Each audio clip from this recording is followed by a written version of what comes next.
All right, guys, welcome back to the channel. Welcome. If you're new, thank you guys so much for joining me today. And thank you so much for waiting patiently as the intro plays.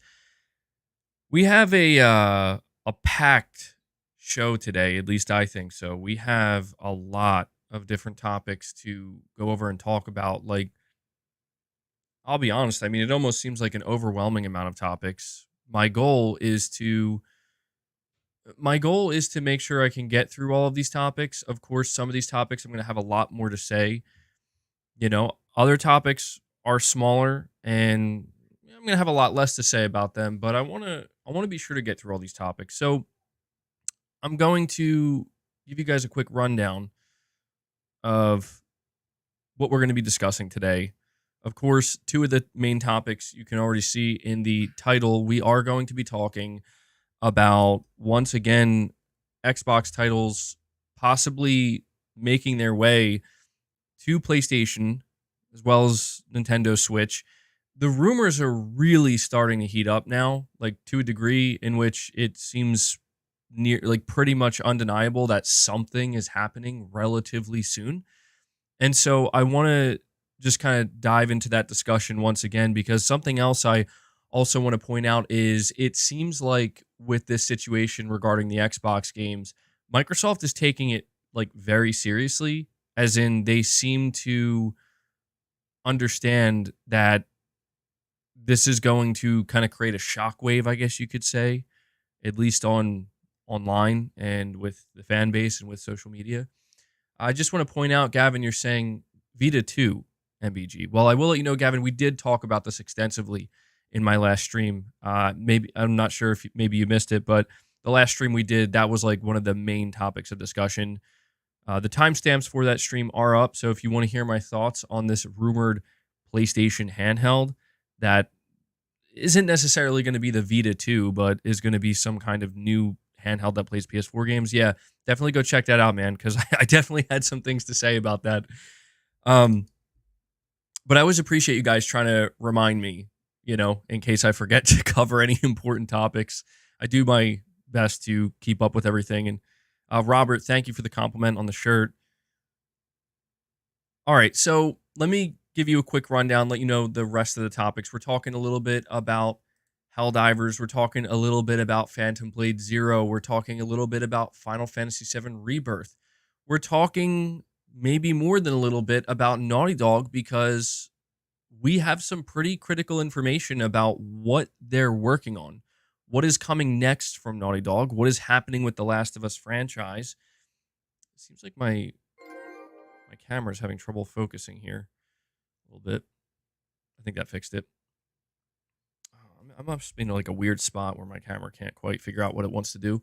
We're talking about the Xbox games possibly coming to PS5. We are talking about next-gen consoles because there's a really interesting rumor that is beginning to make the rounds from what could be a credible source, claiming that the PlayStation 6 might end up actually releasing before the next-generation Xbox, because apparently, again, keep in mind this is just a rumor, and these are things that are years out. Apparently, Microsoft is lagging behind when it comes to the development of their next generation Xbox console, which is definitely interesting. So we'll unpack that. And let me see if there's, I think that should be it. All right, so maybe not as many topics as I originally thought. It still feels like a lot, though, I'll tell you.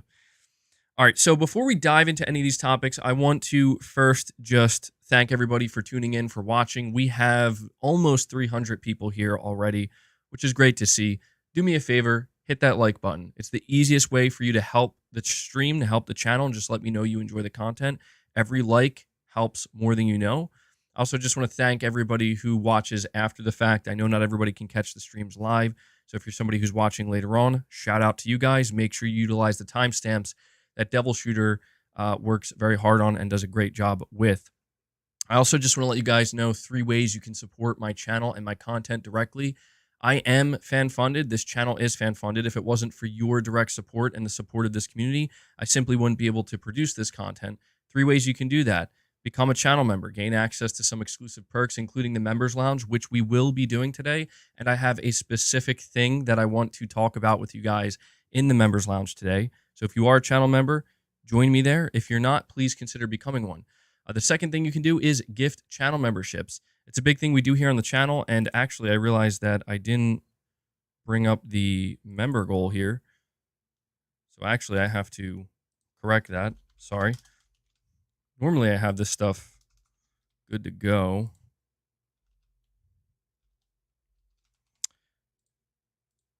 And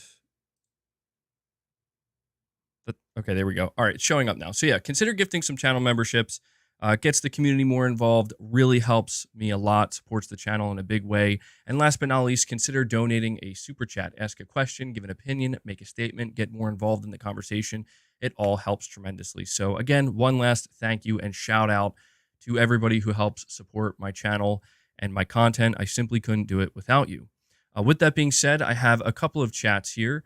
The first one comes from New Soul 9, and he says, MBG, are you planning on playing the first Dragon's Dogma before you play the sequel? You only have a couple of months. It's a great question. I've thought about it. I don't think it's going to happen because there's just too many other games that I'm planning on playing before Dragon's Dogma 2. And even when Dragon's Dogma 2 releases, I don't even know that I'm going to be playing it day one because I'm going to be playing Rise of the Ronin. I mean, maybe there's a chance I could balance a game like Rise of the Ronin with Dragon's Dogma 2, but they both seem like pretty big, packed AAA games, so that might be kind of difficult. I do feel like I'm going to end up having to choose between one or the other, and I'm very likely going to, I know I'm going to choose Rise of the Ronin first, but I absolutely do plan on playing Dragon's Dogma 2. Because of this situation, because of how many games even prior to Rise of the Ronin and Dragon's Dogma 2 come out, between now and then, I highly, highly, highly doubt I'm going to be playing the first Dragon's Dogma. But if I'm not mistaken, I think the development team or the director confirmed that you don't actually need to play the first one to understand what's going on because the main character has amnesia. How convenient for players like me. So, yeah, right now I'm going to say, no, I'm very likely not going to play Dragon's Dogma 1. But it's a great question. Definitely worth asking considering we're so close to the sequel. So I appreciate that, New Soul. I also want to give a big thank you and shout out to Paul Ganell, who gets us started today. He decides he wants to drop a membership gift here. He gets us started. So Paul, longtime member, thank you so much for gifting out that membership, dude. Thank you. Really appreciate it. I see somebody asking, is that an Order 1886 shirt? It is. It actually is. Check it out. It is an Order 1886 shirt. It's actually a really nice shirt. It's like high quality. We have Michael Lynch. He says, LOL, SkillUp absolutely doesn't recommend Suicide Squad. Get out of here with that crap game. Michael, I'll react to your super chat in just a minute. I have to give a big shout out to Mini Tom Official. Mini Tom Official starting to dole out more membership gifts here on the channel. He drops a 5 bomb for you guys. So there you go. 5 more memberships gifted. 5 more people gaining access to today's members lounge. He says, I love to help out. Well, we really appreciate it, Mini Tom. Good stuff, man. I'm going to add that to the counter. Off to a great start. 6 members already. Thank you, guys. And as I'm saying that, we have a legend returning here. Hellbound 1981 comes in, and he follows up Mini Tom with 5 more membership gifts of his own. That's basically 10 membership gifts dulled out. Hellbound, you already know, man. Thank you so much for all of the consistent support on the channel.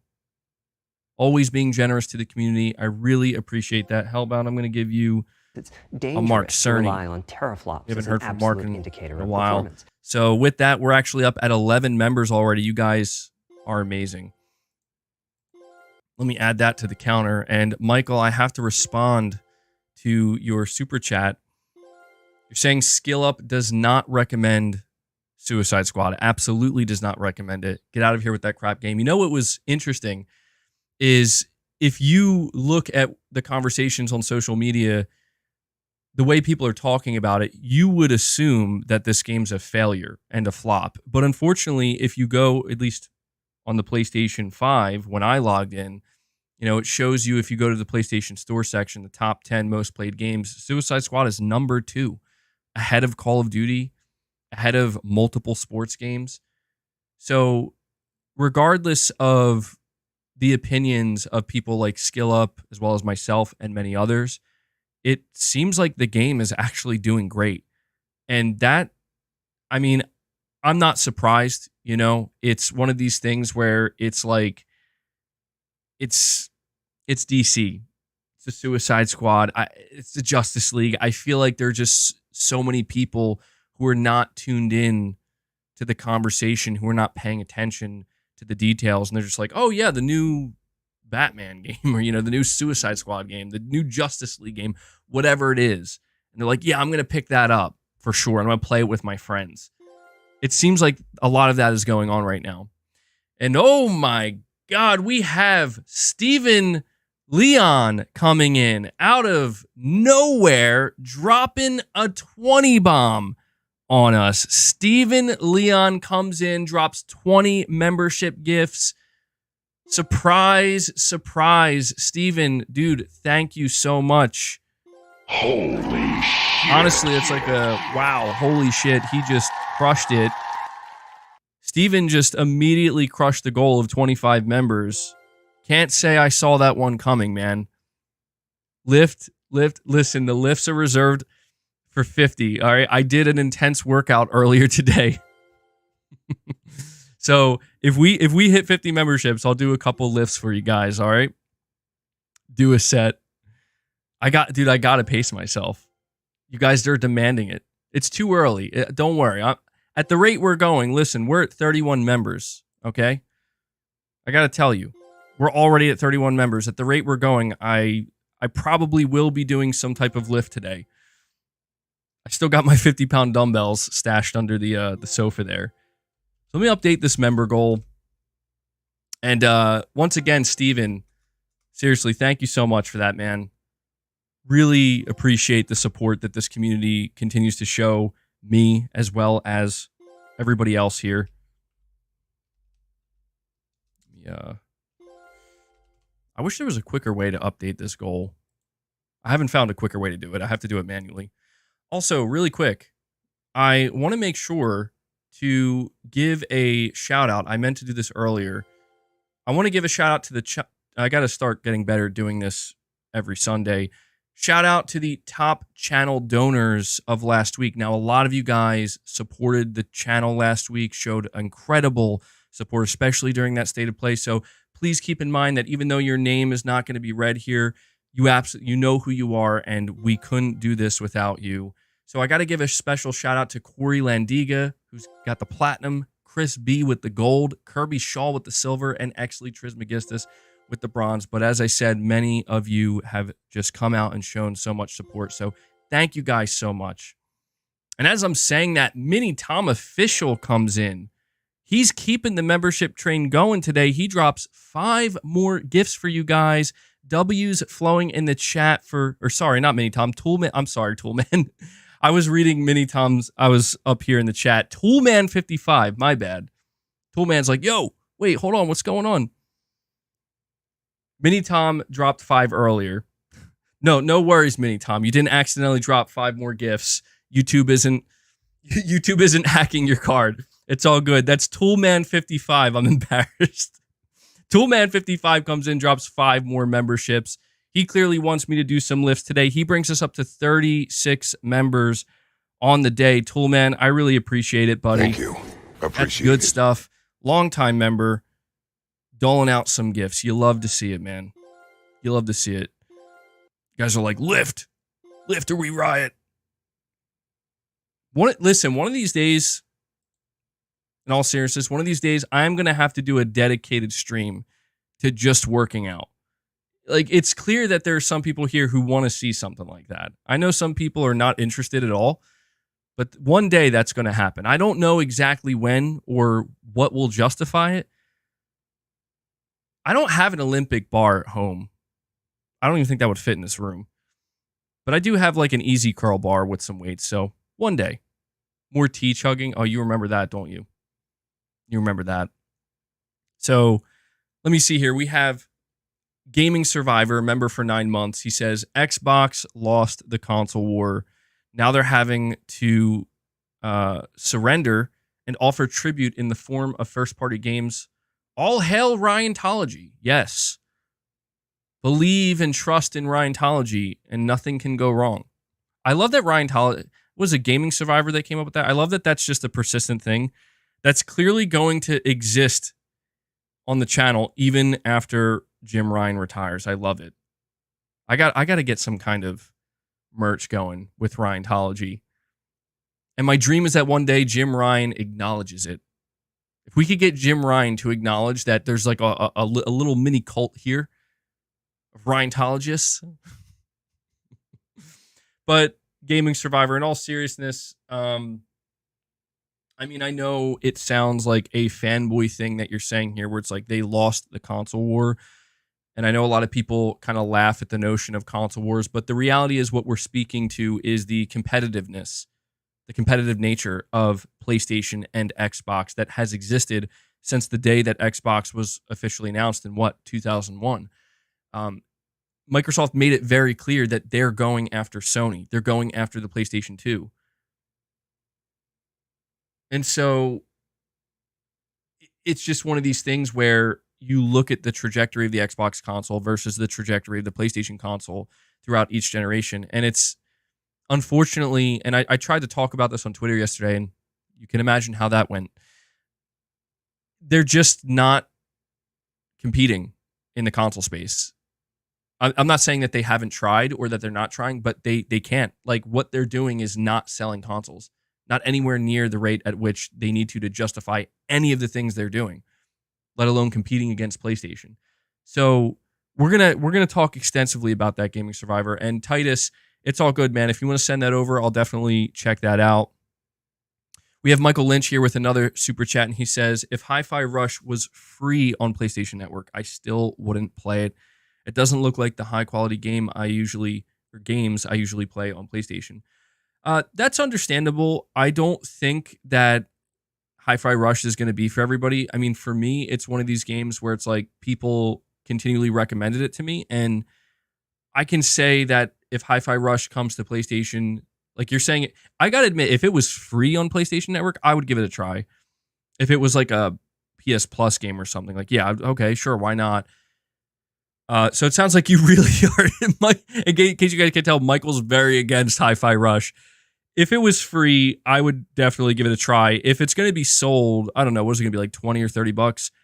I'll have to consider it. I'll have to think about it. It really comes down to when it might release and when it will launch, because there are just different games coming out at all different times where like certain games are a priority for me. And there might be other games out there that's like, oh yeah, maybe I'll give that a try. But if there's another game coming out anywhere in that vicinity that I'm more interested in, yeah, I'm going to buy that first and likely just spend all my time on that. $70? No, wait, how much is Hi-Fi Rush? I thought Hi-Fi Rush was like a cheaper game. Am I wrong about that?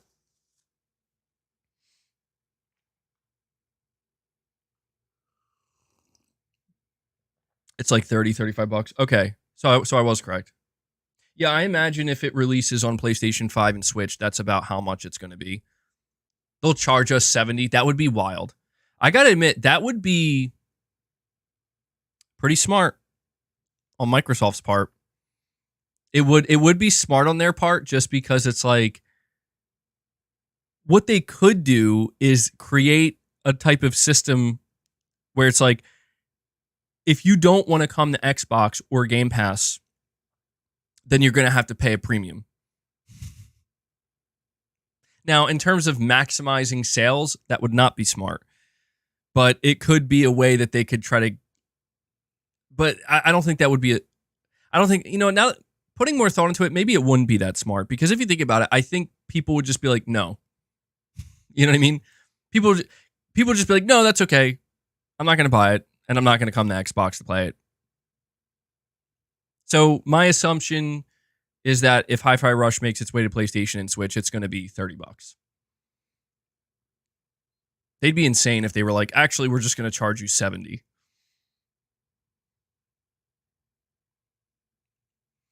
So, Michael, I appreciate the super chat, buddy. We have MRPD, a member for 7 months. He says, watched the Death Stranding 2 trailer again and noticed in Sam's safe room there was a USP 45 on the weaponry wall, like from Metal Gear Solid 2. Oh, I totally missed that.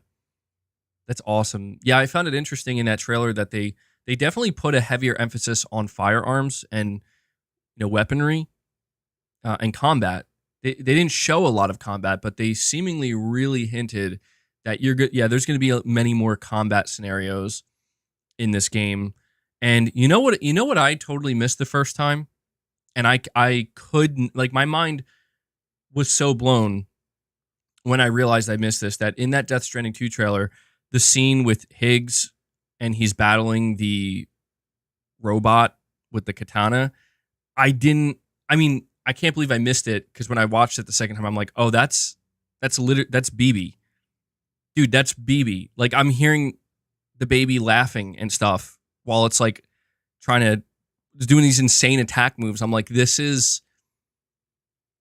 might be one of the greatest things I've ever seen.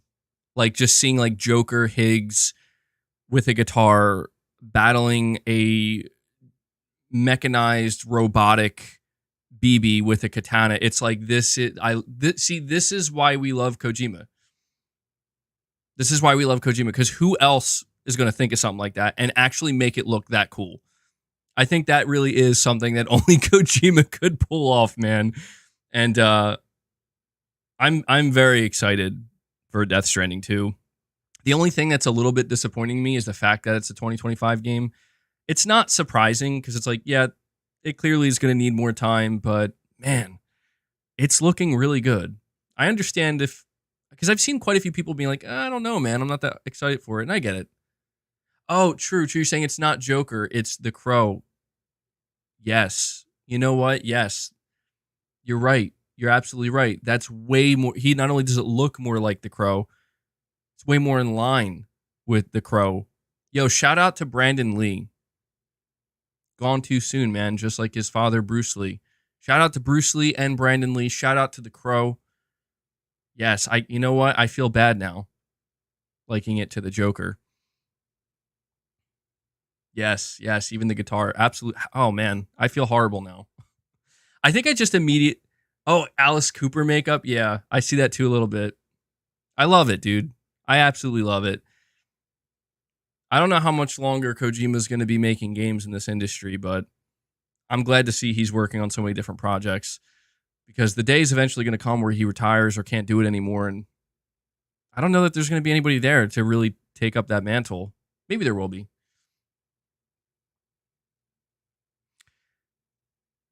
So thank you for that, MRPD. We have Josh Z with a $10 super chat. Thank you so much, Josh. You're saying here, I was watching another podcast yesterday.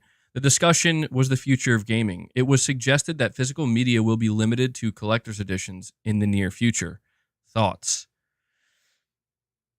Well, my immediate thought is maybe in the distant future, or the midterm, not distant, in the midterm future, not the short term or the near future, because I think that would be a difficult transition for maybe not Xbox to make, but specifically PlayStation and certainly Nintendo. I don't think Nintendo is making that type of transition anytime soon. At least I don't get that vibe. But just talking about PlayStation, I imagine that Sony is hesitant to try to funnel anybody who's buying physical games still into that category of, well, you have to pay an extra premium now. Like, I think Sony would like to do that because they'd probably get better rips off of it, make more money, extract more money by basically forcing people, like, if you want to buy a physical copy of this, you got to buy the version that comes with all the extra bells and whistles, and you're going to have to pay a premium for it. I just don't think that's going to occur. Like, to me, when I think of the near future, I'm thinking of the PlayStation 6. I think the PlayStation 6 is going to be a generation where from start to finish, there's going to be physical boxed PlayStation 6 games, just like we get now with PS5. I think there's going to be less of them over the course of that generation, where you're going to see more developers say, actually, we're just going to do a digital release. But I think from Sony themselves, at the very least, they're not going to do that. And so what's weird to me, and what's maybe even a little bit concerning, is I just keep thinking about like Alan Wake, right? How like Alan Wake, it really seemingly could have sold more if they offered just some kind of physical version. And they were just like, no, like we're just not doing it. Not a collector's edition, nothing. We're just not doing it. Maybe they'll do it later on. They said 2 generations from now. Oh, yeah, that I could see. I mean, if we're looking like forward past the PlayStation 6, maybe in the PlayStation 7 generation, I think there will still be physical games in the PlayStation 7 generation. But I do think that, yeah, I could see much more of that being relegated towards like, okay, collector's editions, premium editions. There's going to be like a heavy emphasis on this is for like a small percentage of people who still really care. You know, I absolutely see that happening. And that could be good. I wouldn't be opposed to that, just because it's a situation where like I'd rather see that and yeah, you know, have the option, even if I do have to pay more of a premium. I'd rather see that than just see the option stripped away and removed. So I am in agreement. 2 generations from now, I think that is where we're going to be. I think it would be a huge mistake for, again, just talking about PlayStation, even multiple generations from now, to just be like, yeah, we're digital only. I think they're still going to be like, you know, older gamers, maybe like us or me, right? By the PlayStation 7 generation, it's like, I would still like to buy your games physically, Sony. I think there's still going to be, I think there's still going to be plenty of PlayStation players who were there for the PS1, PS2, PS3 during the PlayStation 7 that are like, if you don't offer this, we're going to rage, you know? And I just think it's in Sony's best interest. Like, listen, we're not quite there yet. You need to do something physical media wise, something. So I appreciate that super chat, Josh. We have Michael Lynch saying Brandon Lee's Rapid Fire is awesome. Which movie is that again? Is that the one with I know Brandon Lee did a movie with Dolph Lundgren or Lundgren. I don't know how you say his last name. I say it Lundgren. Is that the movie you're talking about, Michael? Because if that's the one, I did see that, and it was pretty good. I feel like that's not the movie you're talking about, though. No, you know what? No, there's a Rapid Fire. It like rings about. I feel like that's a different. Yeah, that's a different one. Rapid Fire. I swear I've seen it. I know which movie you're talking about. I don't remember it that well. Isn't that the movie where like he kind of started to lean a little bit more into his father's legacy? Where I swear I remember a scene in a Brandon Lee movie. Yeah, where he was in a white tank top. And I don't know if he had nunchucks, but he was doing something. Did he have nunchucks? But he was really kind of bringing out that, oh yeah, like he's kind of leaning more into the brute, his father's legacy here a little bit. Maybe I'm misremembering. Maybe I'm confusing movies. He was a cop.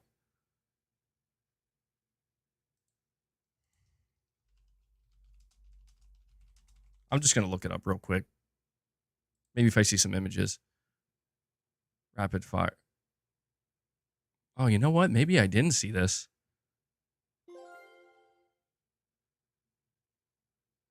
Yeah, I don't know. I'm going to have to look into this. I'm looking. I might be. I don't know. I might be thinking of something else. So, either way, shout out to Brandon Lee, man. Can't believe the way he died. Like, I really can't believe it. We have Exley Trismegistus coming in, keeping the membership train rolling today. Exley, the legend, always being incredibly generous to this community, drops 5 more membership gifts for us. Actually, thank you so much, my friend. Really appreciate the consistent support you still show to me, the channel, and the community. So it actually brings us up to 41 members. We're very close, guys. We're very close to hitting another goal. Yeah, I'm going to have to watch Rapid Fire. Maybe if I watch it, it'll jog my memory.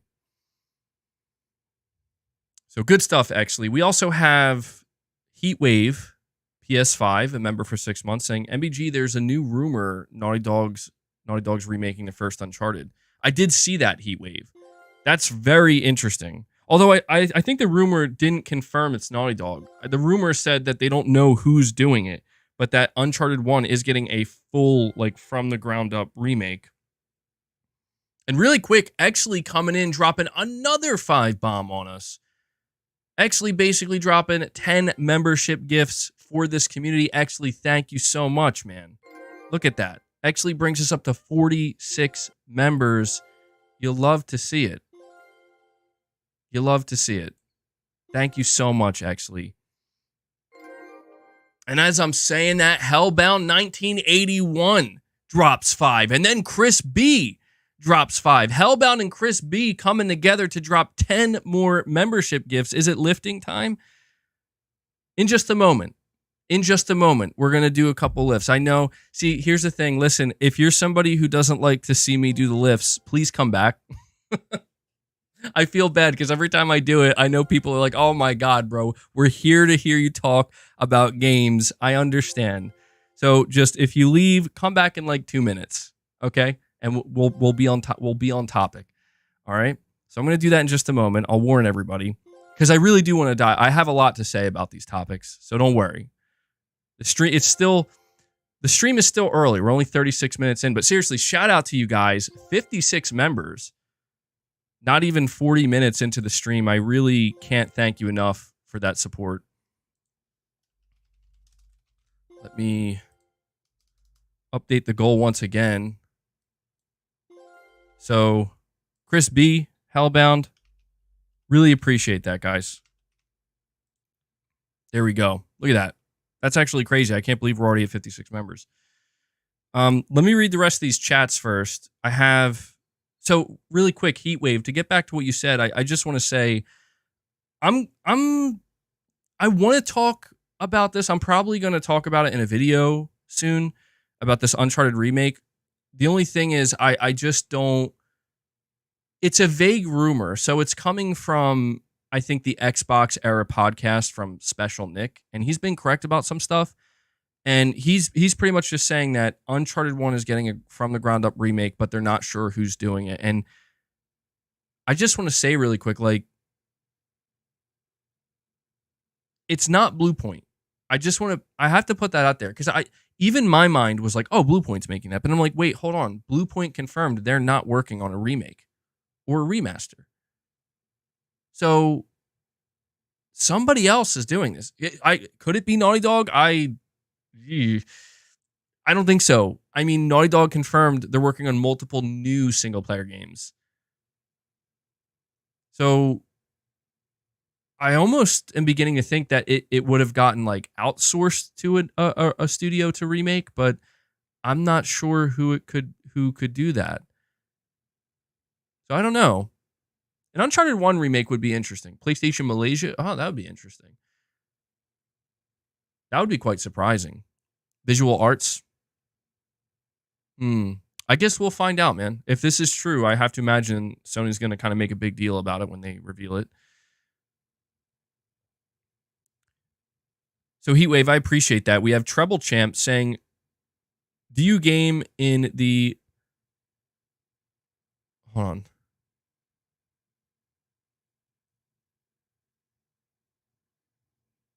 Treble Champ, I'm going to be honest, man. I'm not sure what you're saying here. Oh, I'm sorry.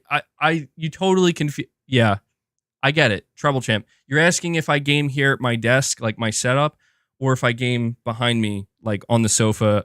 I don't know why reading the way you described the sofa just totally threw me off. I'm like, what? But great question. Both. actually. Like, I have to admit, this is the best gaming setup I've ever had.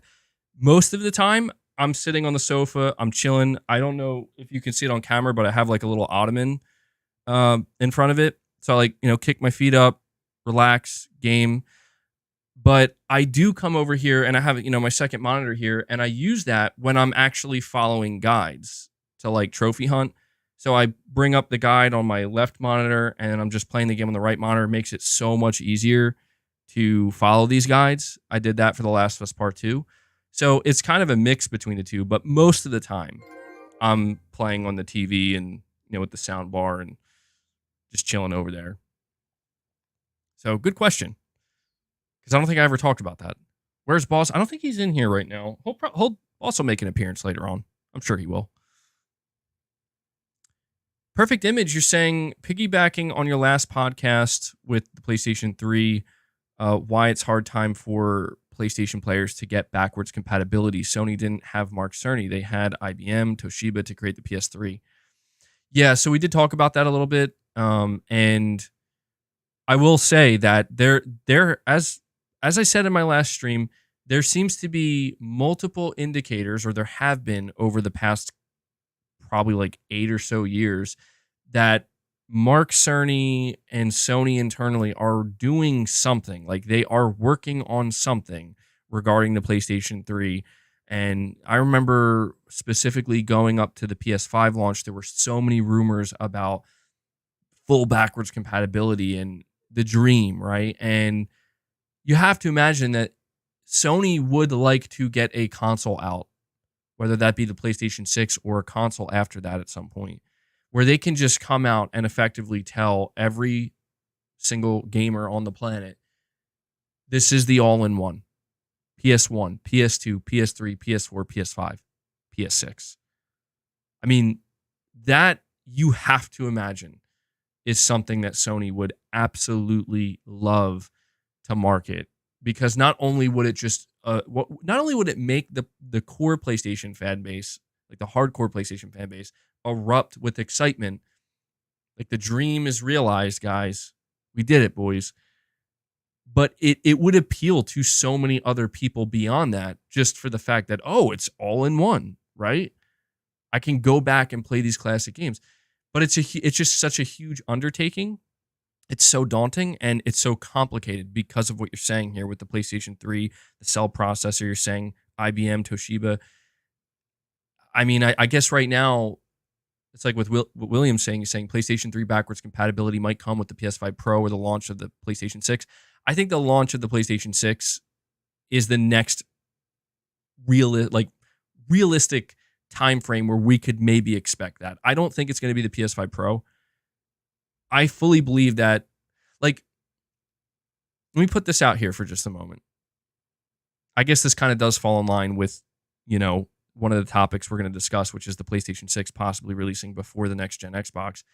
One of the things I've been talking about is how Sony might run into a bit of a problem that they're going to solve. They're going to have to find a solution to it. But the problem might be, how do we really get people excited about the next generation, which will be the PlayStation 6? We had the DualSense and things like ray tracing and, the haptic feedback and all that stuff, like 60 FPS, of course, performance modes. Like, we had this stuff to get people excited about the PS5 compared to the PS4. But I can tell you that there were still a lot of people, and there still are right now, that feel like there's really just not that much of a difference between PS4 and PS5 games. Yeah, maybe stuff like path tracing could be a way forward. 8K is obviously like a buzzword. But I'm really thinking maybe Sony's plan, if they can get it to work, is one of the best, and I firmly believe this would be an insane marketing point. Like, I think this would just sell so many PlayStation 6 consoles. It's not even funny. If they could come out and just say exactly what I said a moment ago, which is, yeah, you PlayStation 6 games, get excited. Oh, by the way, PS5, check. PS4 games, obviously. Oh yeah, PS3 games. PS2 games, PS1 games. Like if they could just find a way to be able to lean into that, I'm telling you, the console would basically market itself at that point. Where that, I'm not saying that that's going to sell people on the next gen-ness, so to speak, but it's just such a huge, like, wow, I could buy this PlayStation and I have them all, right? I mean, it could really help. What I guess what I'm trying to say is having a marketing point like that for a console where the law of diminishing returns might really be impacting it would be extremely helpful. So I think the PlayStation 6 is the next time we could maybe have that conversation and have that expectation. But I also want to say that I'm not necessarily expecting it. I wouldn't be surprised if it goes the other direction. I wouldn't be surprised if Sony never really does this, right? And it's just not a thing that ever happens. It would be, I think, disappointing, but I am prepared for that reality as well. So thank you for that perfect image. We also have Michael Lynch once again saying, poor Carl Weathers. Dylan, you son of a bitch. Happy Gilmore Whisperer. Apollo Creed. Action Jackson. He was awesome. Yeah, rest in peace to Apollo Creed. That's how I know him. Obviously I know him from Predator, but for me, it was like his time playing Creed that really, like, that's the first thing I think of. Honestly, it's between that and the famous Arnold, what was his character's name? Dylan? Yeah. Dylan. Dylan, you son of a bitch. I love that, man. I'm so glad that he'll always be remembered. Him and Arnold will always be remembered for that specific meme. But yeah, I really enjoyed him as Apollo Creed, and growing up watching some of the Rocky movies. He was a good actor, man. But it sounded like he lived a pretty long life. So good stuff, man. Rest in peace. I should get that as a soundbite. All right, let me see here. Predator was a really good movie, yeah. Greatest handshake ever. Yeah, I think. I agree. I mean, how do you top that? How do you top that? I think I saw Sylvester Stallone gave a little tribute. I saw Arnold's tribute, and I saw that Sylvester Stallone did a video tribute to Carl Weathers, which was nice. But Michael, I do appreciate the super chat, bud. We have Techie6, and he says, I think PS3 backwards compatibility isn't a high priority for Sony because most people simply don't care about it. That's true as well, unfortunately. The harsh reality for, I think, the hardcore fans that really do care about it is that they're very much the minority. It can seem like it's not that way when you're here, on like my YouTube channel talking to other like-minded people or on the PlayStation Reddit or something. You can find a lot of people that feel that way. Like, man, I miss the PS3 games. It would be nice to have full backwards compatibility. But when you talk about the wider market, the wider gaming audience, unfortunately, it is a very small percentage of people that really care that much about it. But still, I think that there's just some kind of like obligation there from Sony where it's like, this is your history, like you have such a rich history, especially with the PS3. I mean, the PS3 generation for a lot of people is like a legendary console generation that just feels like it was when Sony actually seemingly got very serious about, we need to start rallying our fans and really leaning into our own games and our own IP and our own strengths. And it's sad that it just is kind of fallen by the wayside a bit. What I think Sony should do for the PlayStation 6 is not only bring PlayStation 3 backwards compatibility, like full backwards compatibility, but also bring back the XMB. That'd be a great way to bring back the PS3, right? So, all right, Techie6. All right, so here's what we're going to do. I'm going to ask you guys one more time to please hit that like button. We're at 155 likes. We have almost 500 people here. We hit 56 members. So what I'm going to do is I will be doing some lifts, but I'm talking about the topics first, okay? I'm doing this so that way I don't turn off any viewers, because I understand that some people get very annoyed and are just not interested in that. So for those of you who are eager to see me get a couple lifts in, we will do that before the end of the stream, all right? But in the name of keeping the conversation flowing here and getting to the meat and potatoes of this discussion, I'm going to dive into the topics, all right? So I think that'll be the best way to kind of do this. Dwayne Johnson says, MBG, I saw your tweet earlier. Which one? I put out a couple yesterday. I think I only put out one today.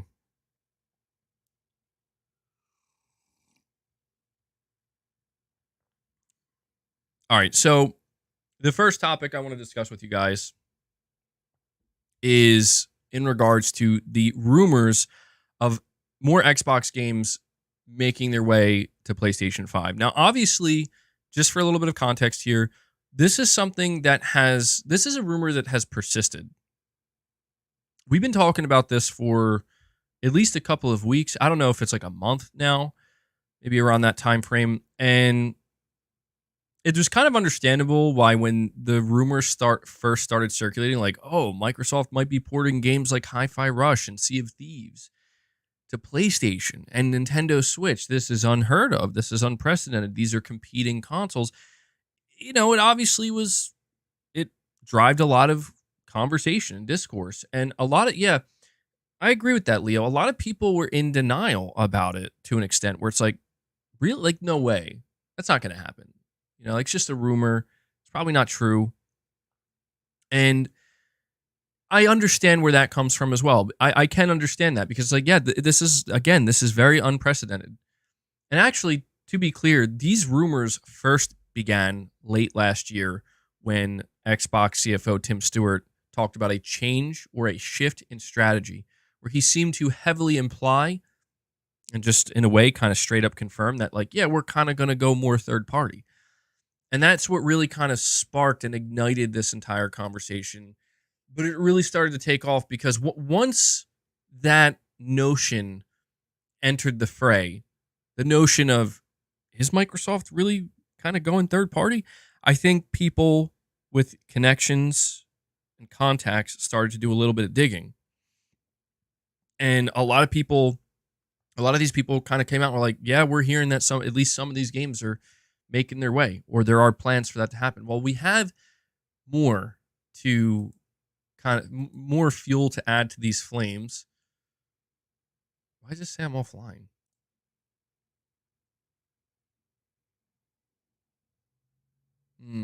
This is interesting. This post was removed. Let me see. Hold on, let me see if this was deleted.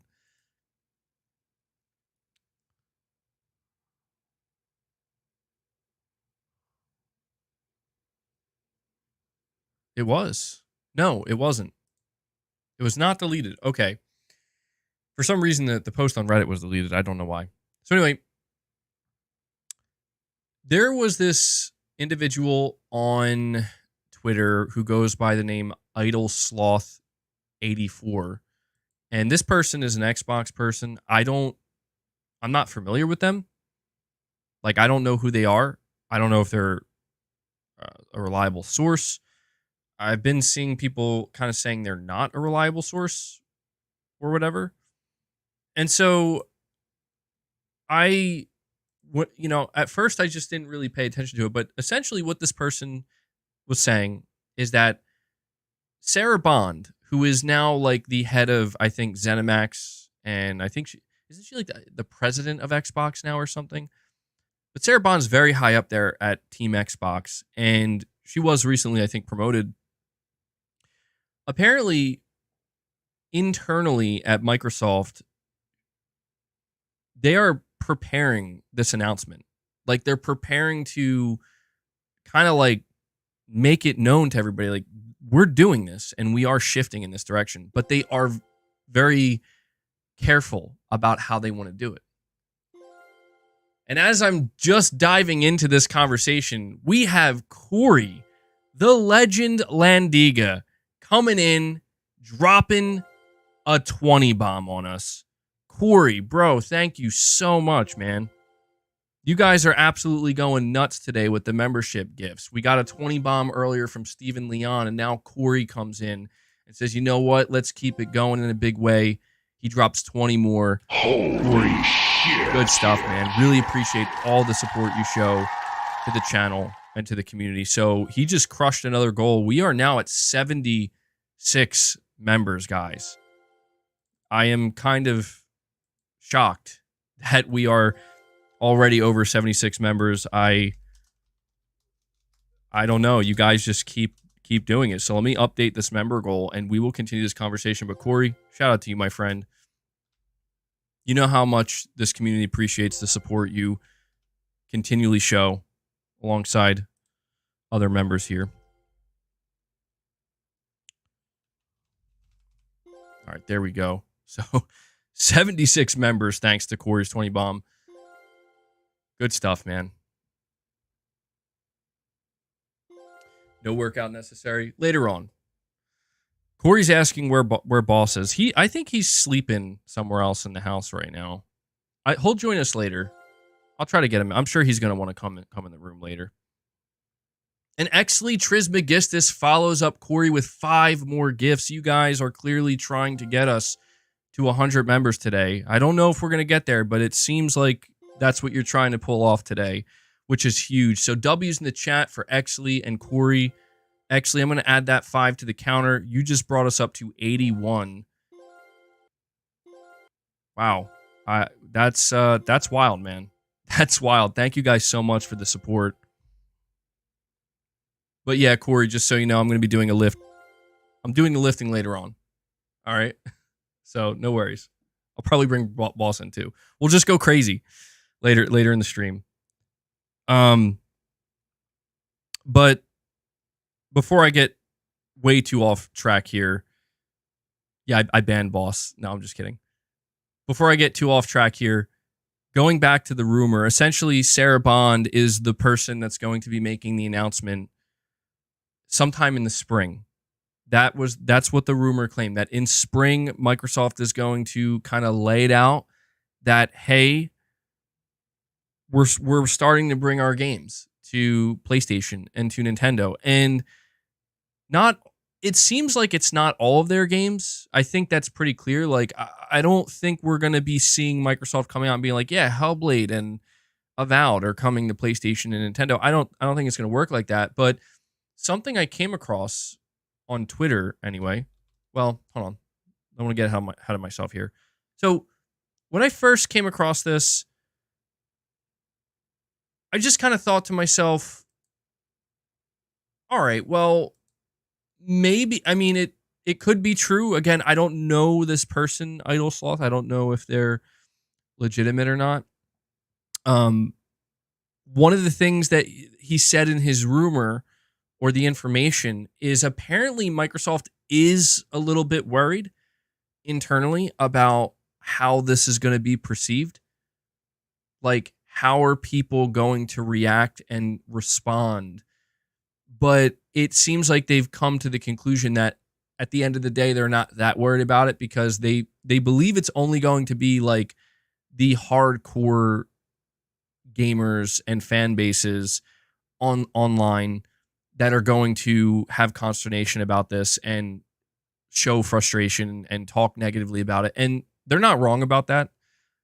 Truthfully, like they're not wrong about that. I think it's obvious that, yeah, they're the people who are most kind of tapped into this and paying the most attention, they're going to have things to say.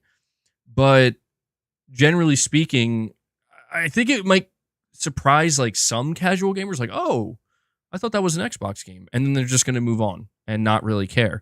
So I can understand Microsoft from this point where it's like, I guess what I'm trying to say is Microsoft is making it clear, at least if this rumor is true, that they're not going to let what people are saying on the internet get in the way of their intent and their ambition which is, well, we want to maximize profits and sales and make more money off of all of our games. But what really seemingly solidified this rumor, because again, this was just kind of something that came out of nowhere, is Windows Central's Jez Corden, who previously talked about this and said that he contacted his own sources, and his own sources confirmed to him that, yeah, this is a shift that Microsoft is making where at least some of these games are coming. Now, it's worth noting that Jez Corden has also reiterated that there will still be, as he says, exclusive Xbox games. However, I did come across a clip from his podcast that he does. I don't have it on me right now, and so I am going to paraphrase.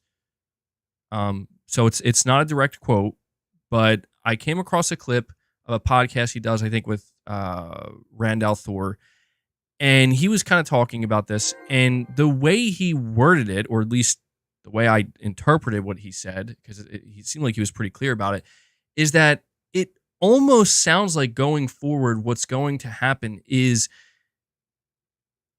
exactly what I kind of thought, and that is Microsoft is going to treat the Xbox console and their own ecosystem as like, okay, you get first dibs. And then later on, we're going to bring that stuff to other places, to other platforms, to other consoles, where essentially anybody who buys an Xbox or, purchases a game through the Xbox store or subscribes to Game Pass, pretty much what you're going to be looking down the barrel of is what PlayStation fans and players currently look down the barrel of with almost, or at least most, and the vast majority of PlayStation games, is it's timed exclusive until it makes its way to another platform, whether that be PC, but in this case, for Xbox, it's going to be PlayStation, Nintendo Switch. And that's what makes this kind of so fascinating, and I think so shocking to so many people, where it's like, okay, that, like, PC is one thing, but now rival consoles, that's like kind of unheard of.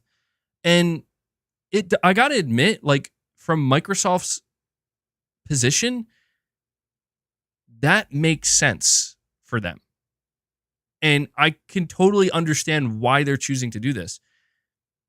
The reality, from what I can see, is that just they are becoming hyper aware of the fact that their consoles really are not competing in a significant way. Game Pass growth is not really, I mean, they're not, I don't think it's like bad. I don't know if it's bad, but it's just, it's not enough for these games. Like they need to start making more money on these games is the point.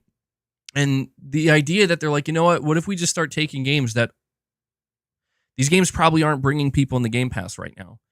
These games probably aren't selling. People probably aren't buying Xboxes for these games. They're just sitting there. Why don't we just sell them on platforms where people are conditioned to buy video games? You're saying no competition then. Well, it's interesting because I don't know that I fully am there yet. Because I see people saying that, like, if this happens, suddenly Microsoft isn't going to be competing with Sony anymore. Not so fast. It depends on how they handle it. If this rumor is true, because Jez Corden quote tweet, and this is what I was trying to get at, he quote tweeted this rumor and said it's happening. So he's backing this up. And somebody below that said studios want more income. They must feel like it's unfair if some games are allowed to go multi-plat and others are not. And Jez replied by saying, bingo.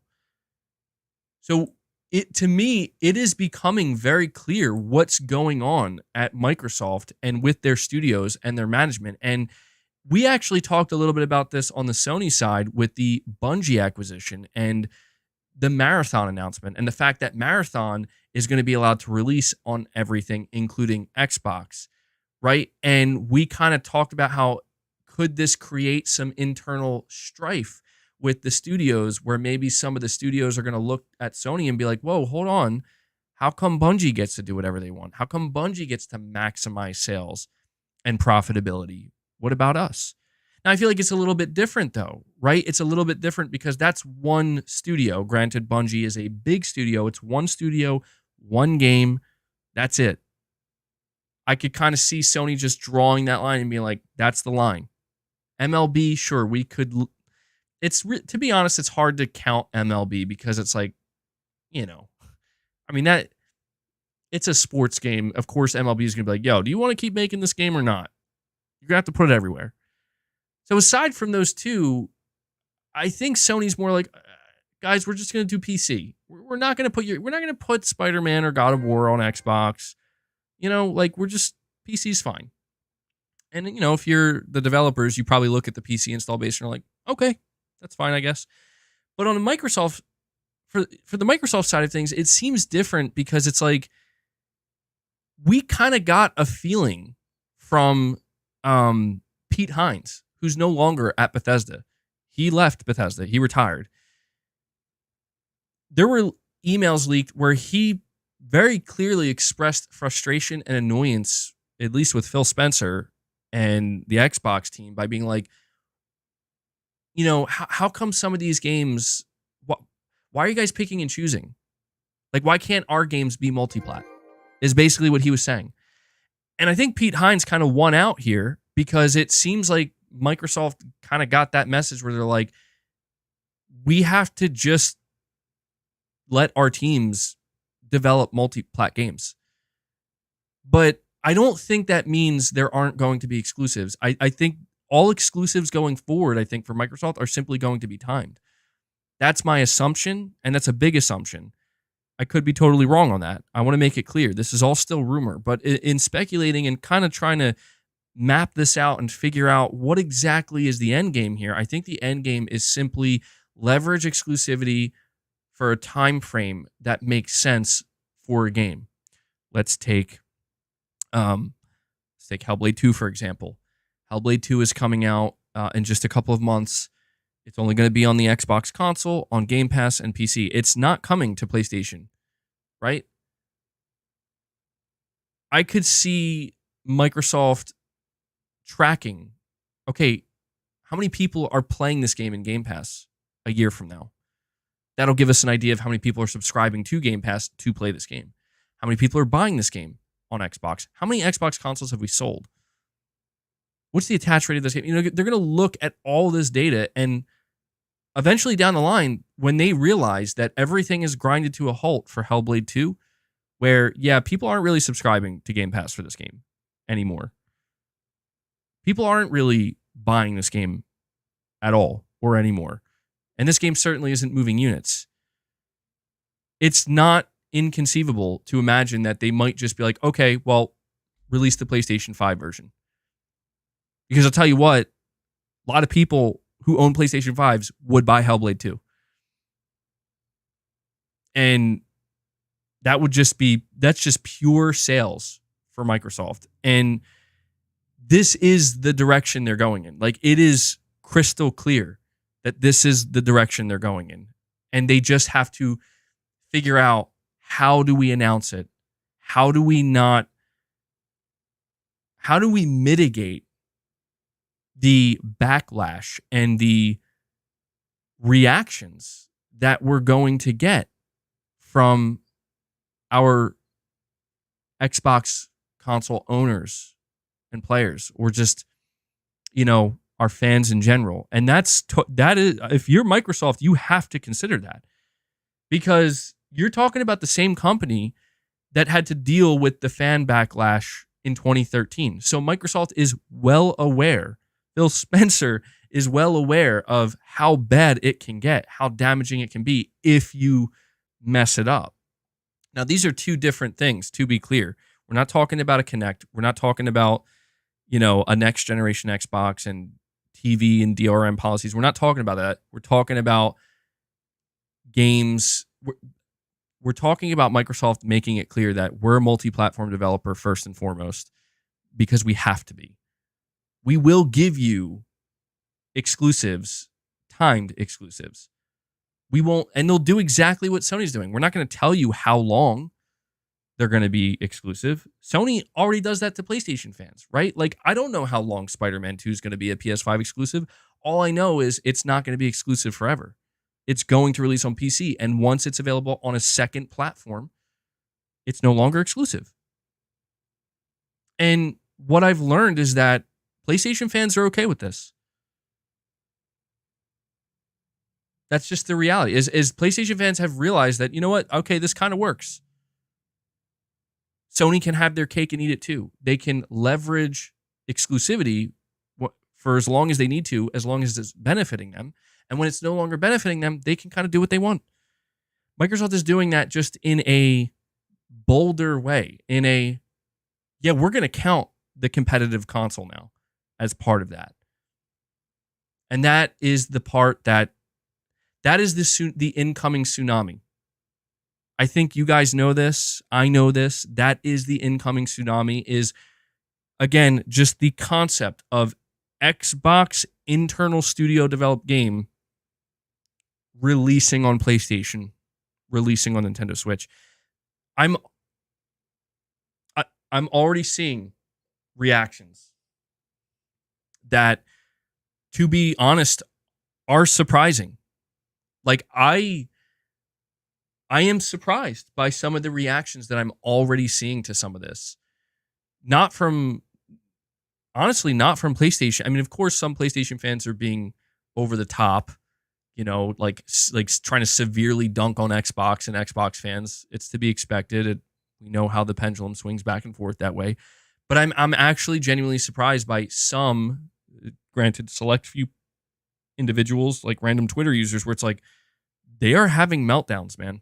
Like, they are melting down over this. And what's weird to me about it is, like, have you not been paying attention to Microsoft for the past 10 years? Like, have you not? You know what I mean? It's just so strange that it's like, look, I get it. No one's saying it's not surprising. It is a little bit surprising. Like, wow, okay, some Xbox games releasing on PlayStation. That's what I've never. I don't want to say would have never expected that, but not necessarily the outcome that we would have expected, right? Like, it's a little bit off track. But when you take a step back, just look at Microsoft as a company. Think about their messaging, what their messaging has been for at least the past 6 or 7 years. Think about how they're the first ones. Game Pass, day one PC, everywhere. When we all play, we all win. It honestly does make perfect sense that this is what they're choosing to do. And what's also interesting is I see some reactions from people. They get very defensive and they're like, well, Sony's going to do this too. And it's like, okay, that's fine. Like, you can say that, but right now the focus is on Microsoft doing this because they're the ones seemingly getting ready to do it. We can speculate all day, every day about, will God of War come to Xbox one day?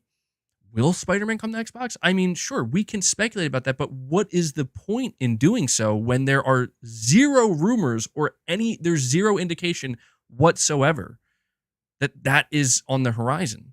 However, on the flip side, there is seemingly an abundance of evidence mounting daily that this is exactly what Microsoft is getting ready to do, slowly but surely. So you need to be careful not to get gaslit by people trying to twist this into something it's not. I just blew a bubble with my mouth. Holy shit. Wow, how did I do that? Did you guys see that? Did anybody see that? I just blew a freaking bubble with my mouth. I'm sorry. Wow. Josh said he saw it. I don't know does that mean something? I don't know what that is. That's Foam Stars. Oh my God. Yes, that's exactly what it means. Foam Stars is upon us. It is almost time. I'm sorry. Let me get back on track here, and I'm going to read these super chats. That's so weird. All right. Getting back on track. Be careful. You're saying it means I'm dehydrated? Oh, okay. I did take some creatine today, so maybe that's true.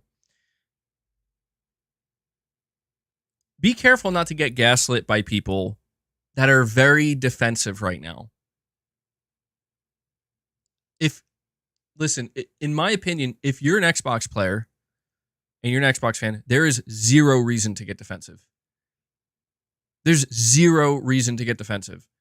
The most I think an Xbox fan and player should be doing is if you feel that exclusivity is important, I'm okay with that. Like, you're not, I don't think you're wrong. I don't blame any gamer who cares to an extent about exclusivity because it's just the way it's always been.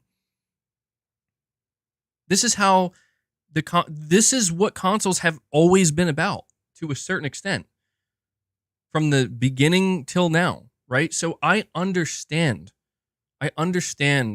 why some people are going to be like, dude, this shouldn't happen. Like, exclusives need to still be a thing and they matter and they're important. But this is where I just think that at some point, even the most hardcore fan needs to take a step back and realize that, dude, Microsoft doesn't care what you think.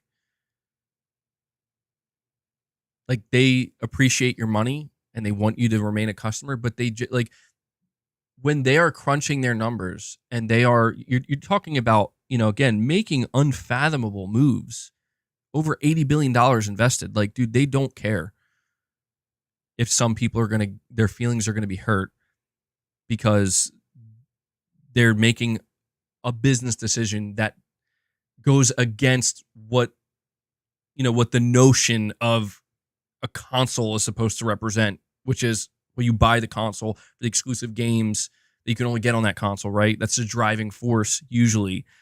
They don't care about that, man. And that logic applies not just to Microsoft, but Sony as well. Like, keep in mind, the only reason Sony cares about exclusivity is because it works for them. Same thing with Nintendo. I think what people need to realize is just take a moment to think, what if the PS5 was selling at the same rate the Xbox Series consoles were?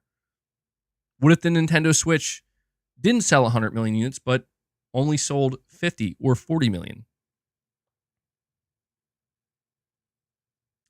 I just think that people are too quick to ignore these like very obvious things where it's like, guys, this is about following the money. And when something works, you just stick to it because it's working and it's making you money. Now, this is where I think people are being a little bit disingenuous because I've seen this as well, where people get defensive and they keep throwing up, well, Sony's not profitable enough. Sony's going to do the same thing because their games aren't making enough money. Listen, you're not wrong in the sense that Sony does want to extract more profit from their games and they do want to reach a wider audience, but you have to be insane to think that they're just going to go scorched earth like Microsoft kind of is somewhat and just say, you know what, we're willing to risk console sales. No, they are. That's the opposite of what Sony's willing to do because that's one of the few things that's really working for them. Sony truthfully only has a couple of things that really work for them, but the things that are working really are working.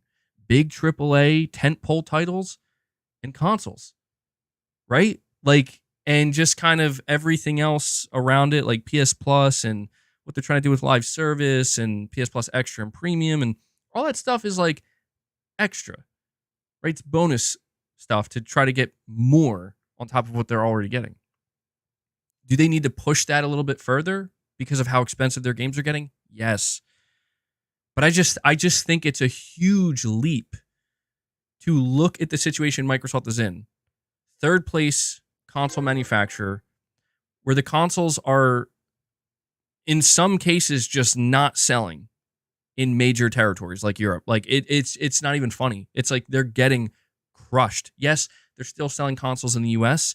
Yes, they still have a relatively healthy amount of consoles, depending on how you look at it. Where it's like what they have, like 25, 28 million, 30 million consoles out there, which is not horrible. I mean, it's like that's something. That's a lot of people buying consoles. But it's like when you are a corporation that is making $80 billion plus investments in buying publishers as a whole, you don't look at that and say, okay, we're going to make your games exclusive to a console that has an install base of 30 million.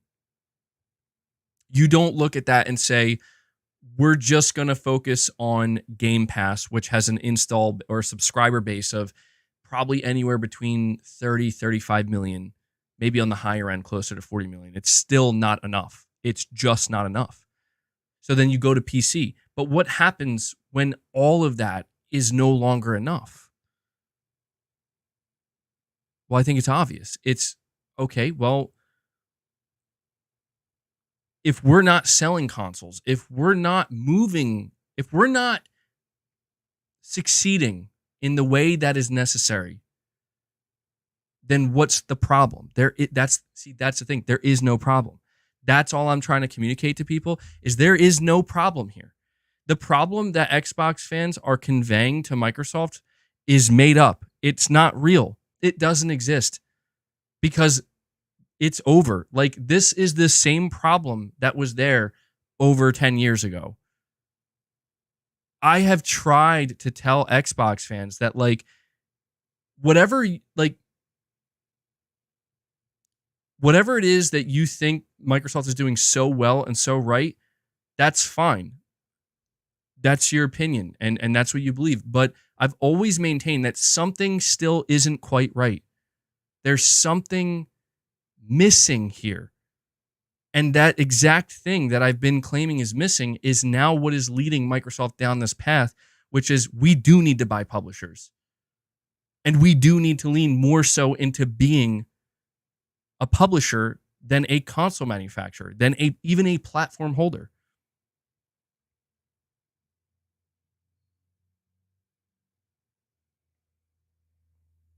That's all it is. It's not anything new.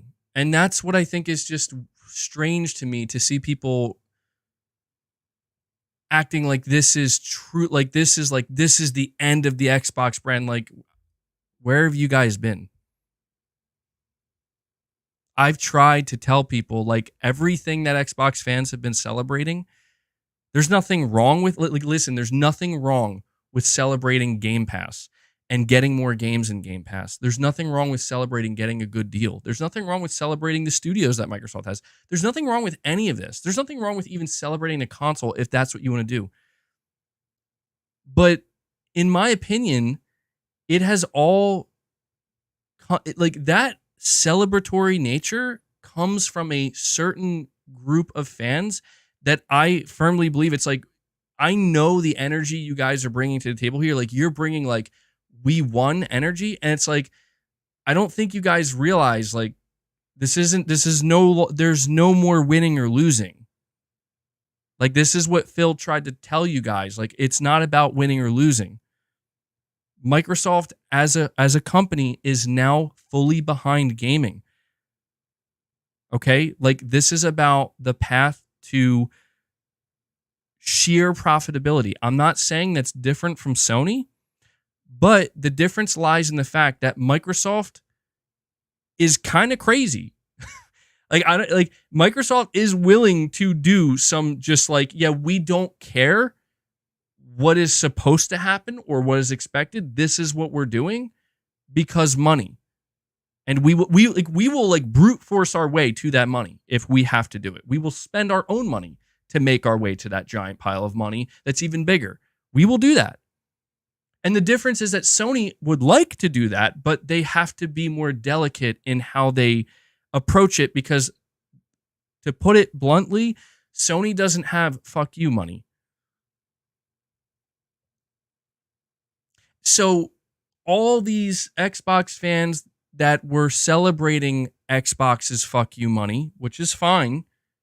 Hey man, you wanted competition? Yeah, well, this is the opposite of competition. You, like, at least in terms of games like Hi-Fi Rush and Sea of Thieves. And I'm going to talk to you about a list of games that is apparently rumored that, man, if that list turns out to be true, oh man, there are going to be some interesting times ahead. I guess what I'm trying to point out here is that Microsoft isn't doing anything wrong because Microsoft is doing exactly what makes sense for them to do. I do believe that there is a portion of the Xbox fan base that has been totally, if not manipulated, just they did not see like where this was going the entire time. And it was like more so trying to convince themselves that like Microsoft is still in this fight Xbox is making the comeback. Like, neither of those things exist. Neither of those things are true. Xbox exited the game a while ago, and they're playing their own game by their own rules. And that's just how it is. And you're either on board or you're not. And I'll tell you this. If Microsoft does go through with this, if they really do pull the trigger and more Xbox games eventually come to PlayStation and Switch, and it starts to work for them, like, has anybody taken a second to think, like, what if this works really well for them? I don't think many people have been focused on that. I can't blame you, because it's kind of the next layer of this. But what if they start selling a lot of copies of their games and they start making way more money from the PlayStation platform and the Nintendo platform than they did their own console platform? Even Game Pass, they start making more money than they're even making on Game Pass, right? Well, maybe not more money, but enough to, like, wow, we made this much on this one game. What do you think that's going to do? What do you think that's going to lead to? Do you think that's going to lead to Microsoft saying, maybe we should slow down? Maybe we should pump the brakes? No. What games would they sell a lot of copies of, though? Well, that's the question, right?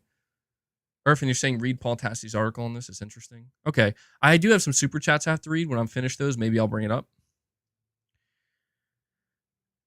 That is a good question. I was like, what games do they have that are going to sell well? Well, I mean, we're not necessarily talking about Call of Duty and stuff like that. Obviously, Call of Duty is going to do great, but we're talking more about, okay, like, if Hi-Fi Rush does come to PlayStation, how well is it really going to do? I mean, it's on PC. It's on Xbox, right? I think it's on Steam. It's like, I don't know. We'll find out. But it's going to be so weird if, like, we get data. Like, let's just flash forward to, like, later this year, third quarter, we get, Hi-Fi Rush already released. See if these are released. And it's like, yeah, these games are selling great. Like, it's going to be so clear if we get anything like that coming out, what Microsoft's going to do. Because the money is going to make everyone happy. It's going to make the Xbox executive branch happy. It's going to make the shareholders happy. It's going to make the developers and the studios happy. Because it's more money.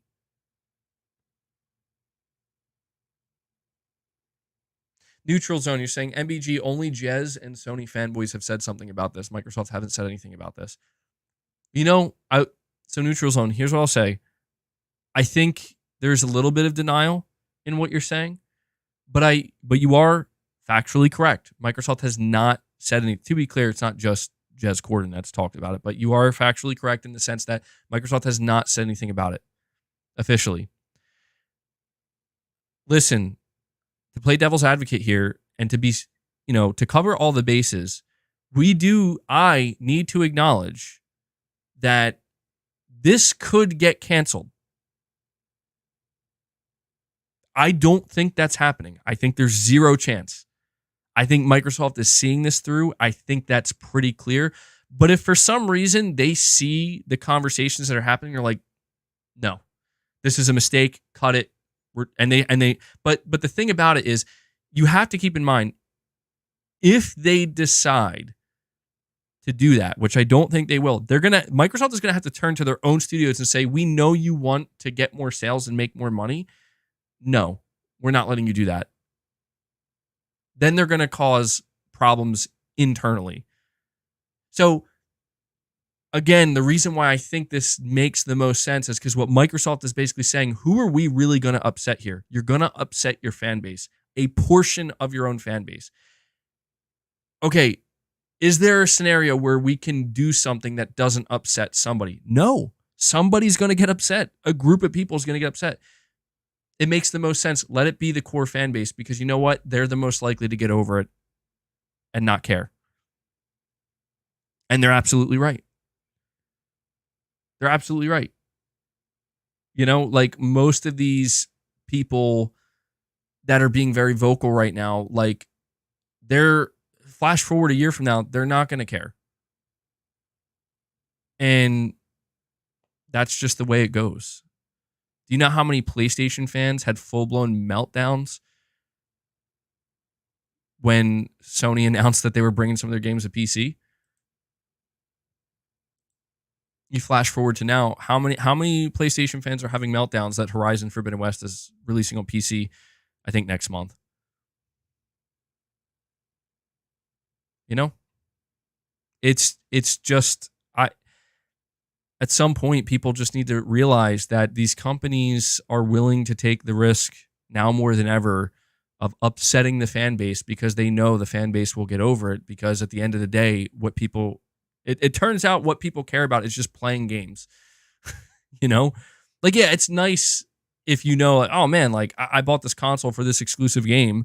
You buy that console, you buy the game, you play it, you enjoy it, you stay engaged with that console. A year later, that game goes somewhere else.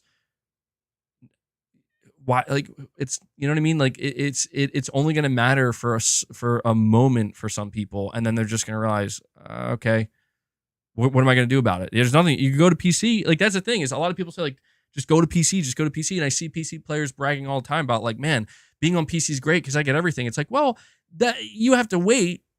Sometimes you're not getting Nintendo stuff. No, I mean, only Nintendo players are getting Nintendo stuff.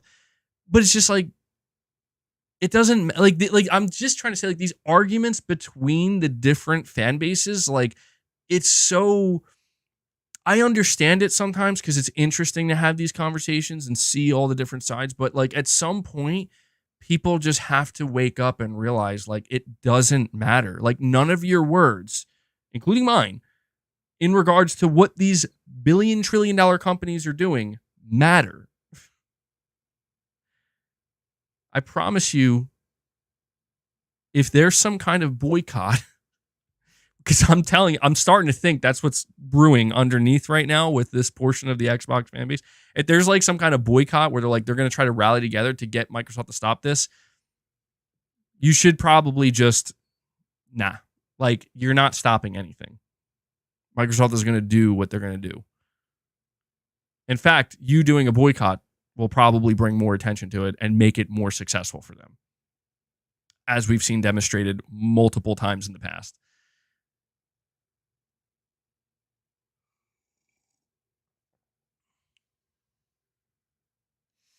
You're saying remake Station 5, because of course it would be remake Station 5 with the Starfield logo in the chat, by the way.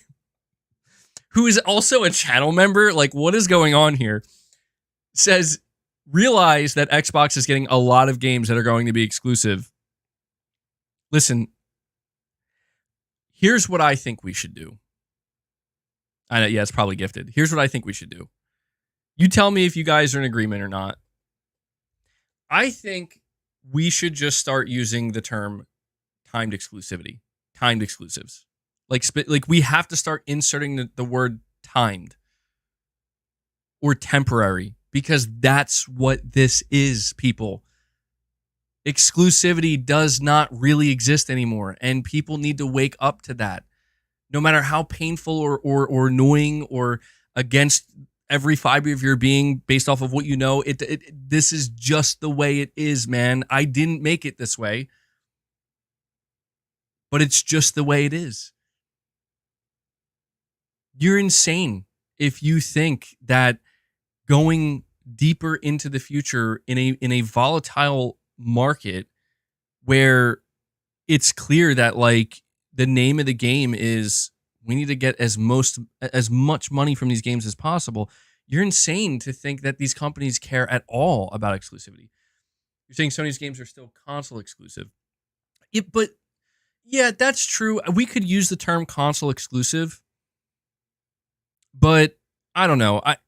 I prefer to just, when I think of exclusive, right? Like when somebody says this game is exclusive, my mind goes to, so it can only be played on this one thing. You know, like that's it. That's like, to me, that's what exclusive means. Because if somebody says, well, actually, you can play it on this thing and that thing too.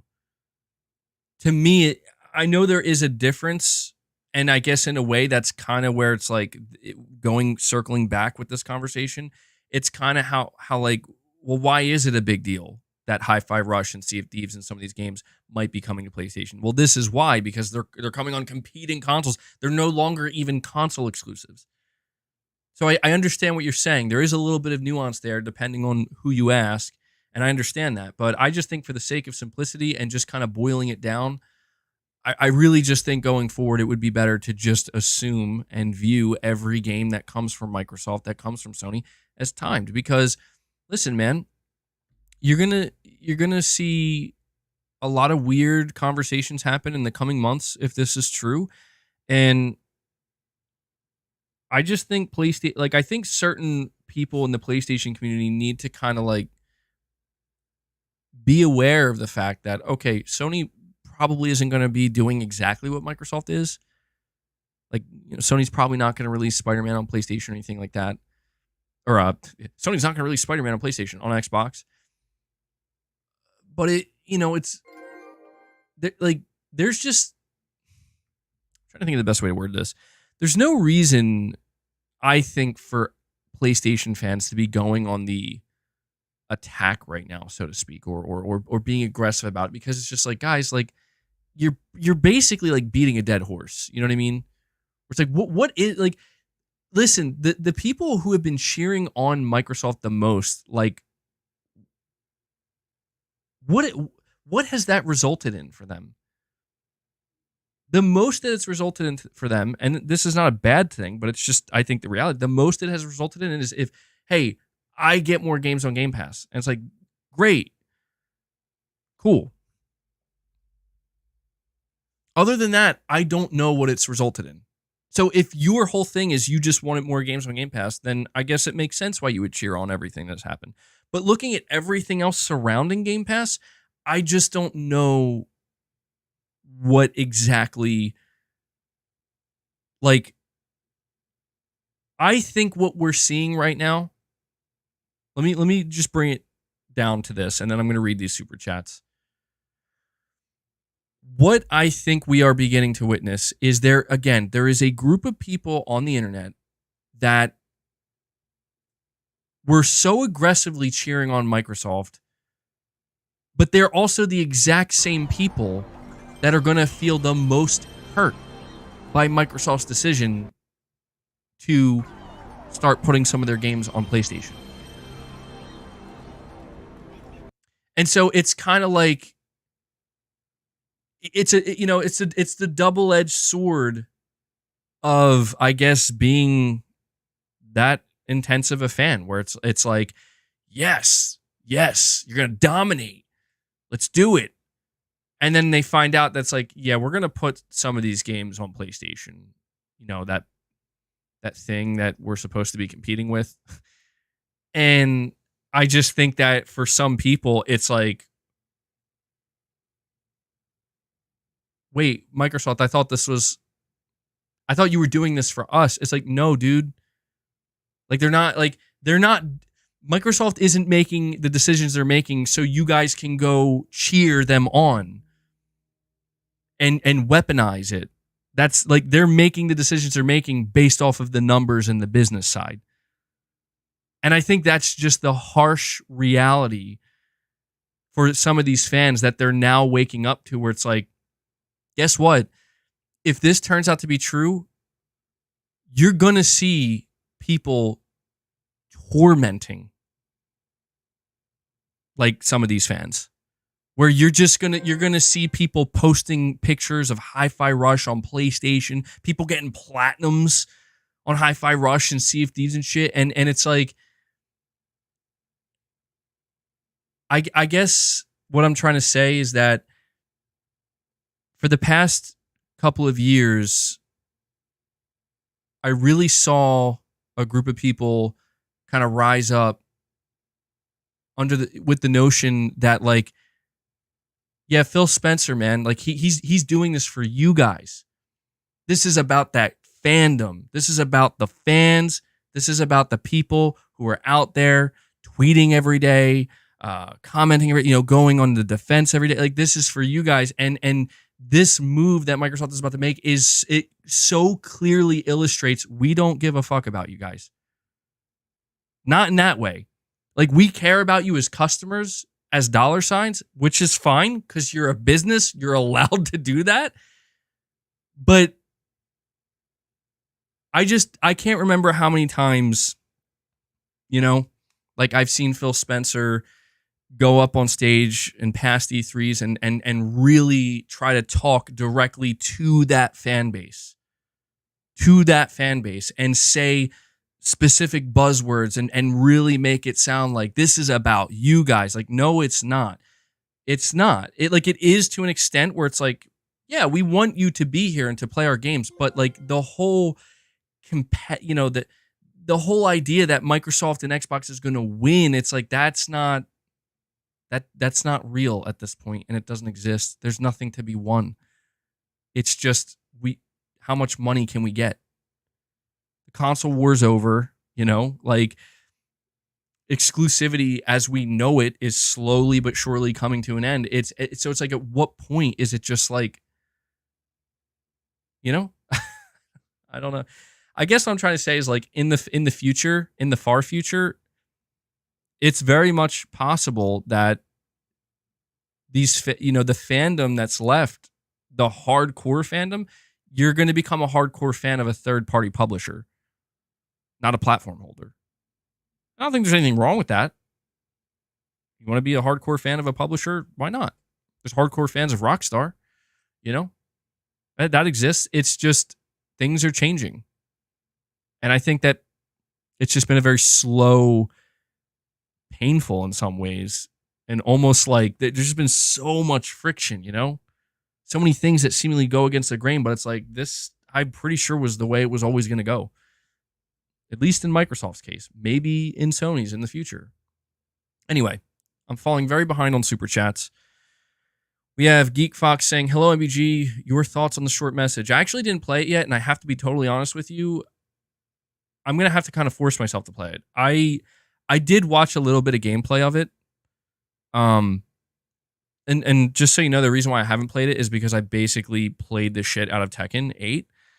I got the platinum for that. But I was kind of watching it, and I'm like, I don't know about this. Listen, something is very off about the way Konami is handling Silent Hill. I can't quite put my finger on it, but it just feels like I don't know that Konami knows what they're doing. Like I'm like more concerned. It's like one of these things where it's like we all, myself obviously included, I was very much at the forefront of bring back Silent Hill. We want to see Silent Hill come back. And it's like, it's back. Here you go, guys. And then I'm at least for me, I'm at a point where it's like, should they have brought it back? You know what I mean? Like, should we have been asking them to do that? And yeah, I don't know, man. I'm not saying it was. I'm not saying like I'm not. I don't know if I'm gonna try it. It's different. It's a lot different than I expected. Like, I don't know exactly what I expected, but between the Silent Hill 2 trailer and this, I'm like, I'm. And then also there was the Silent Hill Ascension, which was a disaster, and it's like, oh, Konami. You know what I think Konami should do? Konami needs to wise up here. They need to license out their IP. It doesn't necessarily have to just be to Sony, but they have to they have to be willing to license it. Let me put it this way: they have to be willing to license it out to like top tier teams. Is what I'm trying to say. Like, yeah, it's going to be expensive. Has my opinion changed on 2? I mean, I'm in the middle. Like, there are many things about that Silent Hill 2 gameplay trailer where I was like, oh man, I don't know. Other things I'm like, yeah, okay, I'm liking it. So it's like, I do have a piece of information about that, which I'm actually going to read to you really quickly. I meant to tell you guys about this. So Dusk Golem, who's kind of an insider when it comes to Resident Evil and Silent Hill and horror games, He says that the Silent Hill 2 trailer footage is pretty much identical to footage from May of last year. Pretty much saying that it seems like everything we're seeing is of a very old build. But see, what makes me feel weird about that is that, like, then why show it? You know what I mean? Like, I get it. I get it. Like, if that is footage from May 2023, I want to believe that you guys have made substantial progress since then. But we need to keep in mind that, like, they thought that was good enough to show at a state of play in a new trailer. So I'm not really holding out much hope that we're going to see some kind of massive change between, you know, the time we got that trailer and unless it gets delayed or something. Yeah, the sound design of the guns. Oh my God. What are they thinking? So I'll let you know if I end up playing the short message or not. It's just not really, it's weird. I didn't think I would ever get to this point where it's like, oh, new Silent Hill something. And it's like, for some reason, I'm just like, I just have like no interest in this. I don't know why. We have Panthorius saying the wait till spring is such a slap in the face. Yeah, I think Microsoft might be forced to talk about this sooner if the rumors don't stop. You know, like, it seems like every week there's a new rumor or a new source talking about this or talking about that. And spring is pretty close, but still, it's like, if you're talking about like April, May, I mean, that's a couple months away. Who knows how many more rumors could come out? But maybe this is what Microsoft wants. Maybe Microsoft is purposely feeding these rumors themselves to gauge, to prepare, to like try to figure out, like, okay, how much backlash is there going to be? How should we mitigate it?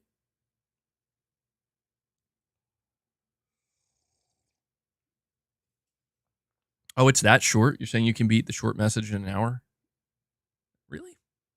Maybe I will try it. I didn't know it was that short. I thought it was a couple hours. Is it really puzzle heavy? I get the feeling it's very puzzle heavy.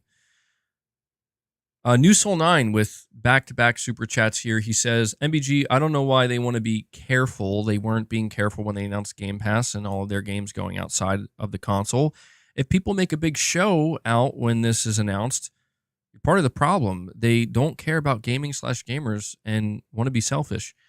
It's an interesting take, New Soul, and it's actually I think it's one that makes sense, where it's like, you're totally right. Microsoft had no problem ripping the Band-Aid off with Game Pass, with day one on PC. And I think the reason why this isn't as simple for them, where it's like, let's just rip the Band-Aid off and just get it out there, is because,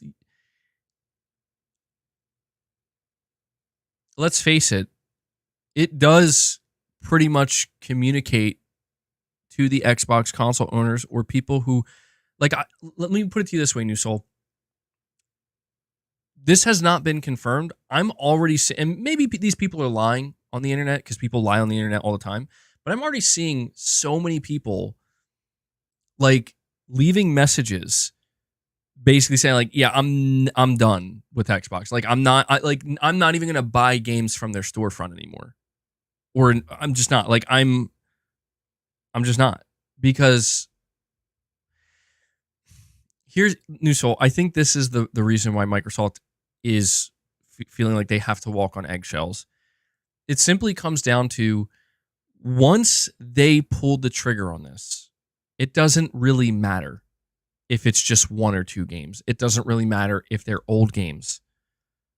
It communicates a very clear-cut message to the general gaming audience that we are ready and willing, for our own reasons, to put our games onto competing consoles. And I said this on Twitter yesterday, and you can imagine the reaction I got when I said this.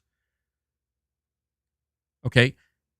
I said, if you think the Xbox console is dead now, then when this announcement happens, this is going to bury it.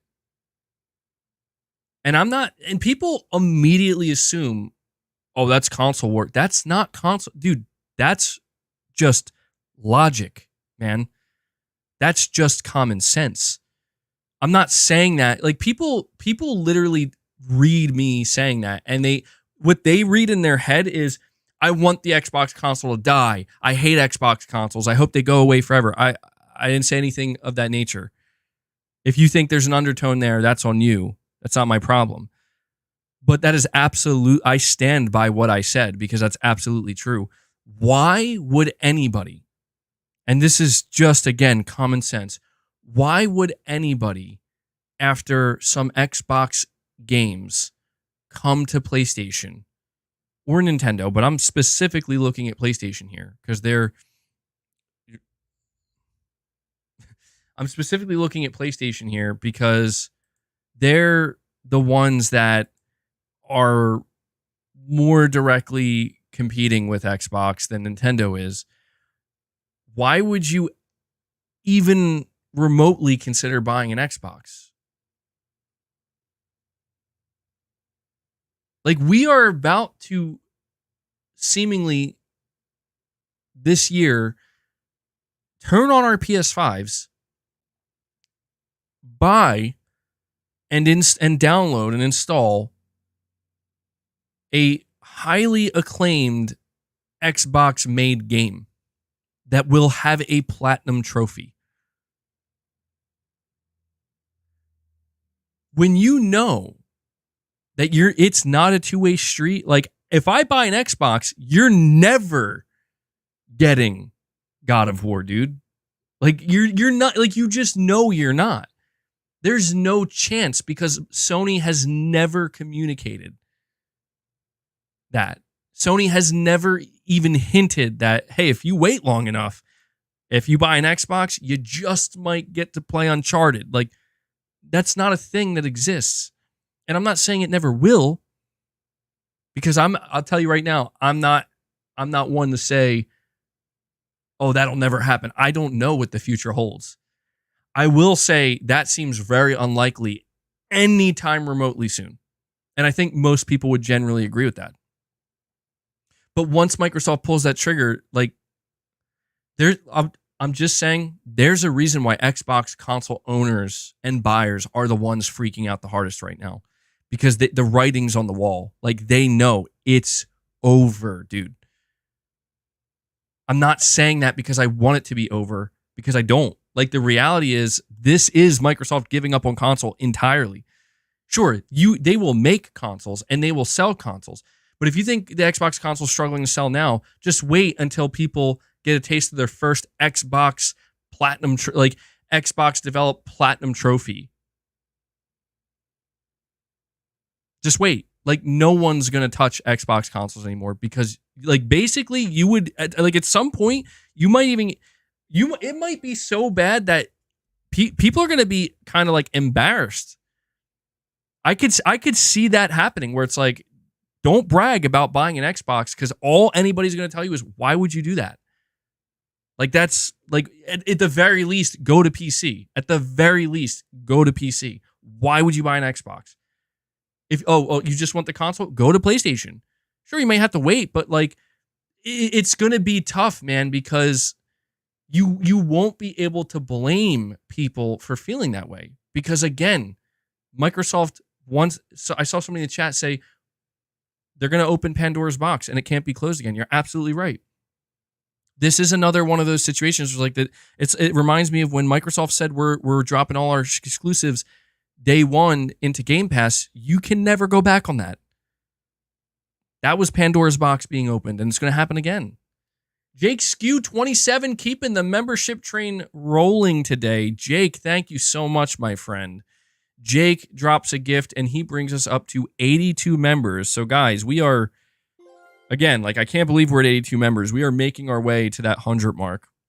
So thank you guys so much for that.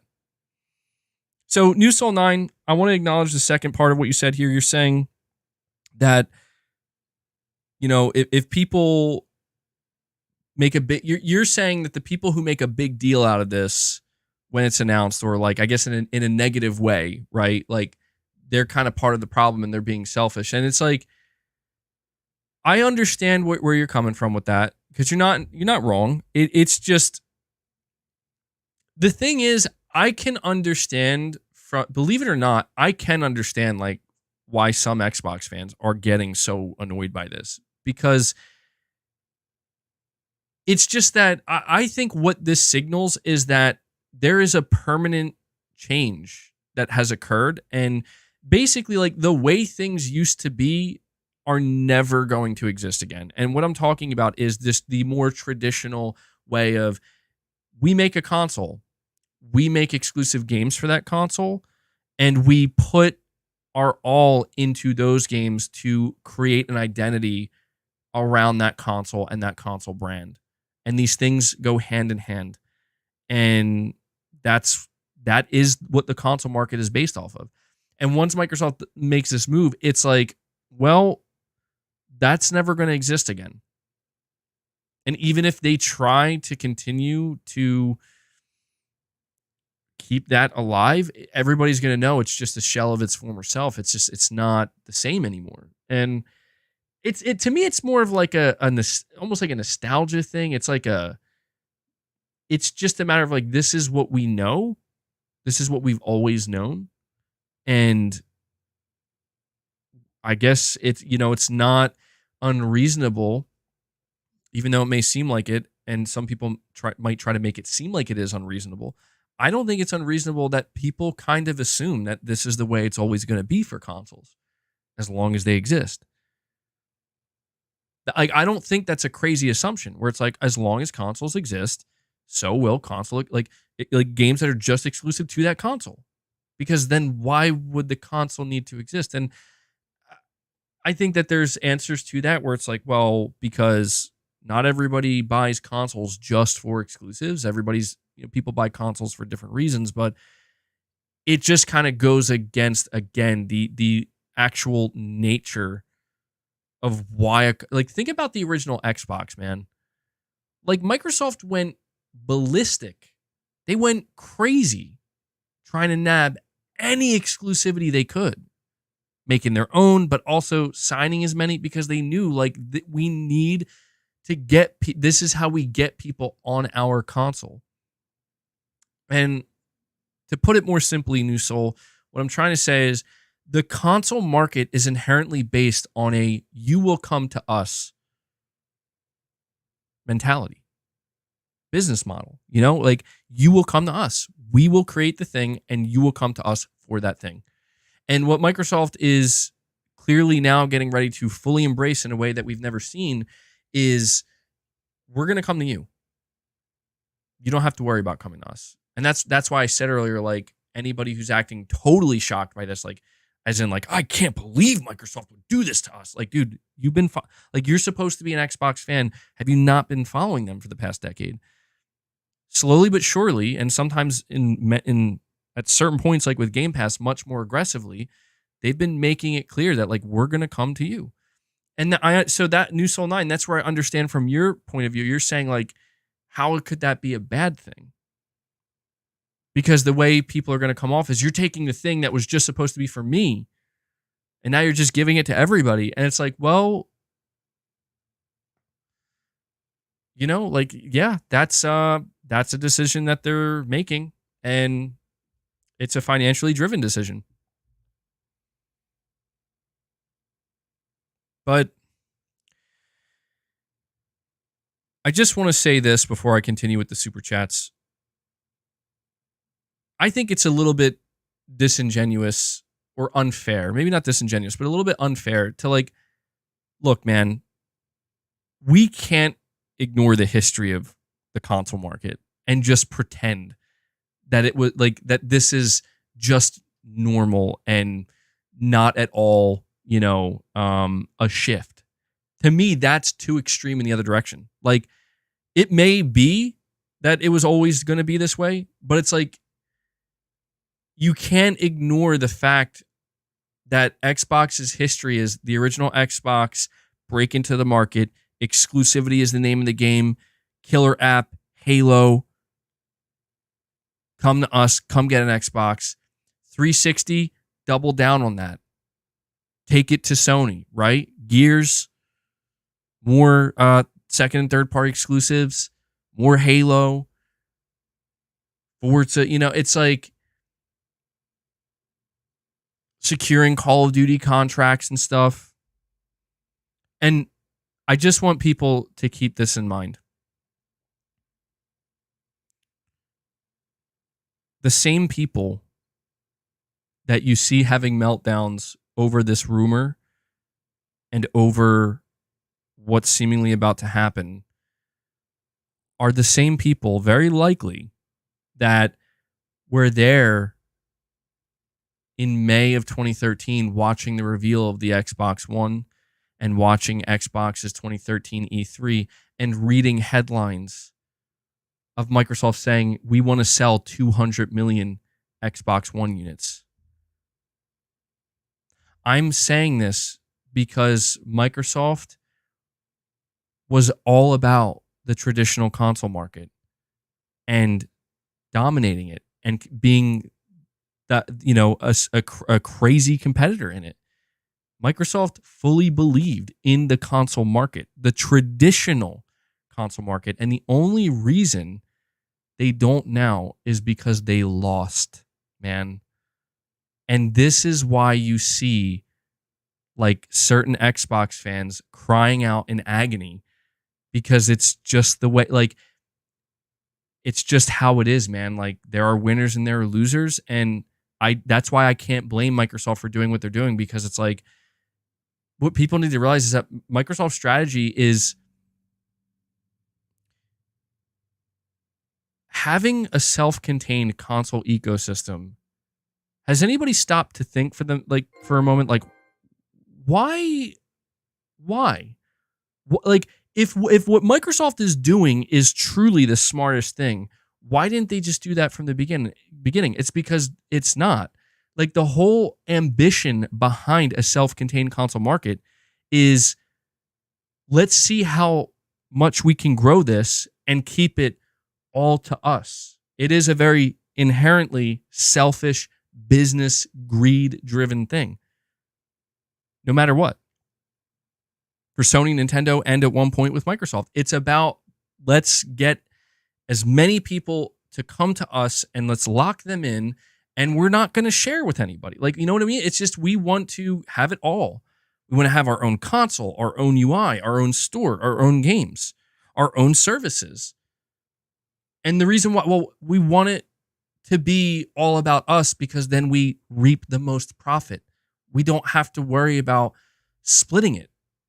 And that's where Microsoft's entire notion has changed, where Microsoft is like, okay, we can go so far beyond that, but the only way we can is we have to be willing to play with everybody and to get along with everybody and to split, to give cuts to everybody. We can still get the bulk of it, but that's it. We still have to give cuts. And it's like, I think some people are convinced that the traditional console, the traditional console market is going to slowly dry up because, well, not only of the way technology is going to progress, but also just in the fact that so many people are getting more accustomed to having access in different places. Like I think, if I'm not, you guys can correct me if I'm wrong about this, but I feel like Apple's really like the only company that I'm aware of that, like, they're seemingly one of the only companies that has kind of achieved, we're going to create a closed ecosystem that you will, like, we're not coming to you, but they actually won. Like, they achieved it. Like, they achieved the end game, the end goal of, like, we are everywhere. But not because we went to them, because they came to us. Like that, and that's, you're saying only in America? Yeah, maybe you're right about that. But still, pretty huge considering, it's the biggest market. But I think it's just like undeniable that, like, they've achieved just an unthinkable level of success by not playing nice. And it serves as proof that this can happen. Like, this is a viable path forward where you want to talk about the definition of having your cake and eating it too. That's the definition of having your cake and eat it too. Here's the thing we make, it's closed. You come to us, we make this thing appeal to the mass market, and then suddenly the mass market comes to us, we win. And competitors, just give the finger to them. We don't need to work. We don't need you. What I'm describing is basically just the nature of, the competing markets. But I just think people need to realize that it is understandable why some Xbox fans are genuinely upset, because what they are having to witness now is that, like, they saw a company in the last 10 years get so behind the traditional console market, which is what they were sold on, mind you. They were sold on that. Buy in, come to us, buy in. Yes. That's what we would do. We're the hardcore console market. That's what we're going to do, because that's what we've always done. And they went from buying into that company that was like, yeah, we want to hit 200 million units sold. We got ambition. To it crumbling so rapidly that flash forward 10 years and it's like the console doesn't even matter to them. It like hardly matters at all. Flash forward 10 years, you got an interview with Phil Spencer saying, yeah, we're not trying to out console Sony, Nintendo. Flash forward 10 years and it's like we're talking about Xbox games, some of them getting ready to release on PlayStation and Nintendo. I think people just either don't want to remember or they just don't care. Maybe they don't find it relevant to the conversation. But to sit here and pretend that Microsoft didn't want to win is disingenuous. Microsoft did want to win, and their whole, happy-go-lucky, like when everybody plays, we all win. Where was that mentality 10 years ago? Oh, that's right. It didn't exist because it didn't need to, because that's not a real thing. It's just simple. It's how it goes, man. Devil Shooter, you're saying you got to go. I appreciate it, man. And thank you for doing the timestamps as always. This is why people need to realize that, like, Microsoft is not the good guy, nor is Sony. They're both corporations. And if they both had it their way, there would be no competition. I hope Microsoft still does some exclusives for the sake of it. Because, look, I'll be honest with you. I think a lot of what Sony has been doing the past couple years, Sony to me has kind of somewhat already been operating as if Microsoft isn't really a competitor. Like, I don't, I see people say, like, oh, it's going to be a Sony monopoly. It's like, dude, you think Sony's over there sweating about Xbox console sales or their games? Like, the most Sony ever started sweating was when they thought Call of Duty might get removed, which, yeah, that's a good fucking reason to start sweating. And once they were like, oh, okay, it's not.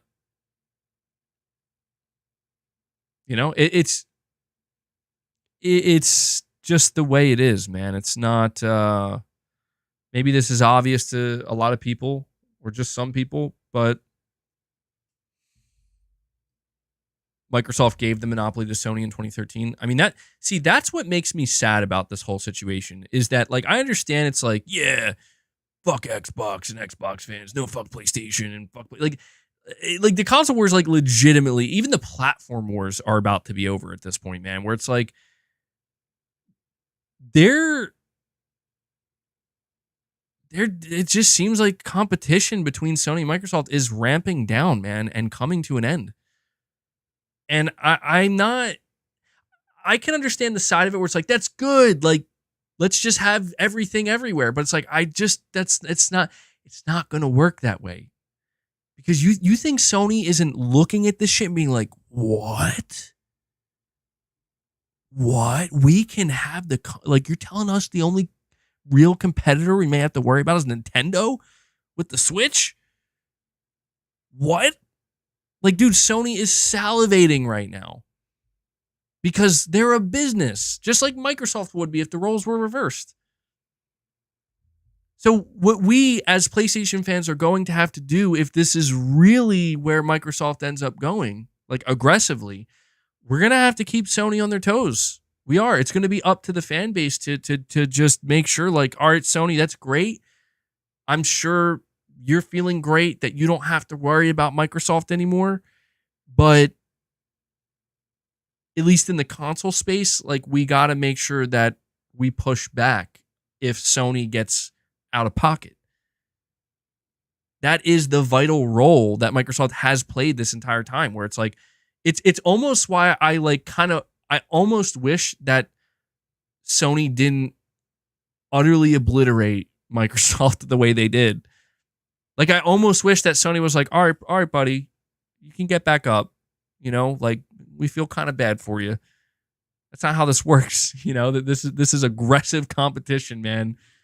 Trying to snuff each other out. But you just have to wonder if the Xbox One was a true viable competitor to the PS4. That means the Series X would have been a true viable competitor to the PS5. What would the conversation look like right now? How different would things be?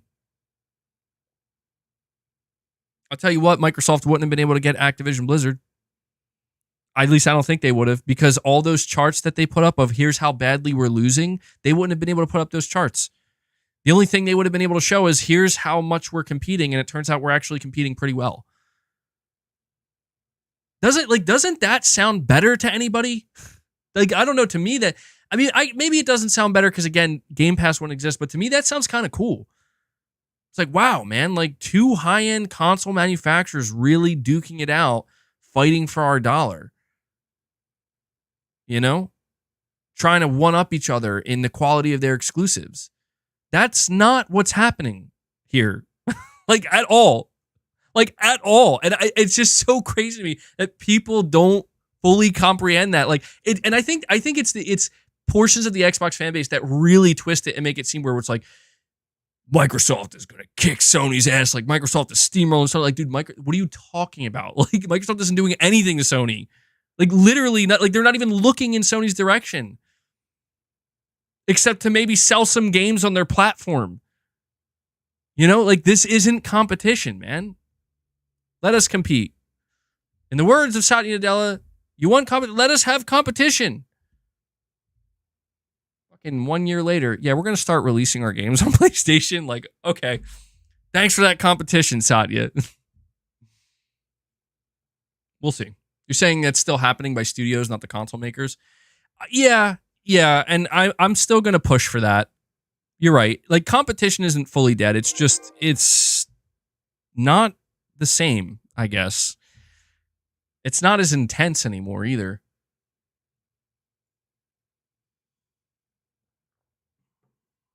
All right, let me see. Forbes article. All right. Let me read these super chats and I'll bring up that Forbes article. So New Soul, thank you for the chats, man. We have Steranko saying the irony is Xbox came into the gaming market wanting to be the next Sega. In the end, that's exactly what happened. Yikes. Well, I will say this, because we've been discussing this for so long. Obviously, we've gone down many different paths, and one of the things that I think, I don't want people to get the wrong impression. Like, what I mean is, I don't want people thinking that I'm sitting here saying that Xbox consoles are going to cease to exist. They're no longer being made. Microsoft is exiting the console market. If that happens, we will find out together. But all I'm trying to say is that you cannot convince me at this moment in time, based off of the trajectory in which Microsoft is going and they're headed, and based off of the rumors, you cannot convince me that they are a viable competitor in the console space. But you also cannot convince me that the console space is done and washed up and it's over. Because that seems to be the dichotomy, you know, of just what I see people tell me all the time. They're like, Like even yesterday, like yesterday on Twitter, when I was basically saying like this announcement's going to bury the Xbox console. Do you know how many people replied basically like just totally delusional, man? Like they think Xbox is doing good. It's so like it was the weirdest thing, man, where it's like, guys, like Phil Spencer already told you like it's over. Like what are you talking about? And they're like, no, dude, Xbox consoles ain't going nowhere. And it's like, well,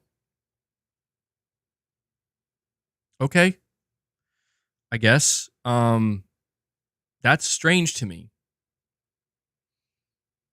Like that's strange to me that people don't clearly see that the last actual competitive console that Microsoft put out was the 360. There has not been a competing console since. And I don't know why people feel that way. Like, I don't know what they're looking at or what they're seeing that makes them come to that conclusion.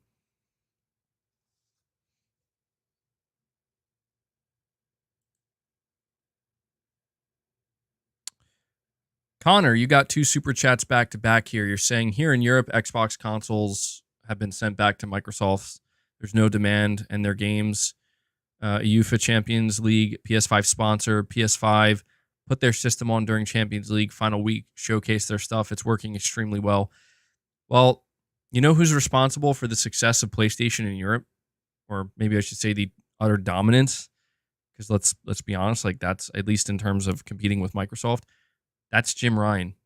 Like, ironically enough, one of the biggest markets in the world, Microsoft has almost no presence there, and that is because of Jim Ryan. Like, that's, for people who don't know, that's why Jim Ryan got promoted to CEO, because of how insanely dominant he made PlayStation in European territories, in all of Europe. And Sony liked what they saw, and they're like, well, if he can do that in Europe, what can he do globally? So that's another reason why I'm not convinced that Jim Ryan got fired or something like that. I think same in the US, went from 2-1 to almost 4-1 now. I mean, it'll be really fascinating to see how PlayStation operates in the console market if Microsoft really does start to just kind of back away from it. I mean, they already are, but I mean, if we kind of do reach that bottoming out point where it's like, okay, yeah, they're just done completely.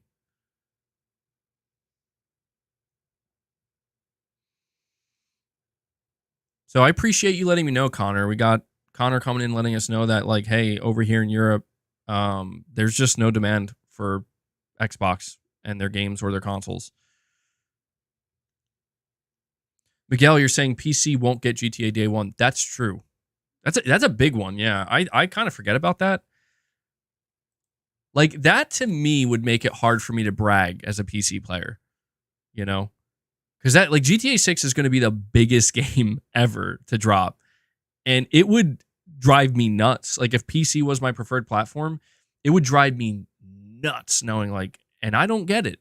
You know, like, it would, that GTA honestly is going to sell a lot of consoles for both Sony and Microsoft. Like, dude, if there's any game that might keep Xbox Series alive, I think it'll be GTA 6. You're saying will live.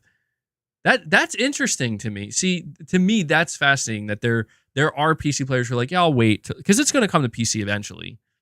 Not probably in the first year or so, but it'll come eventually. And that's fascinating to me that there are players that are like, yeah, I don't care, I'll just wait. That's, I mean, good shit, you know, good for you. I'd say that's probably, that shows a heavy resistance against FOMO. That's okay. I should point that out. You're saying Jez Corden already confirmed that Microsoft has greenlit multiple Xbox hardware.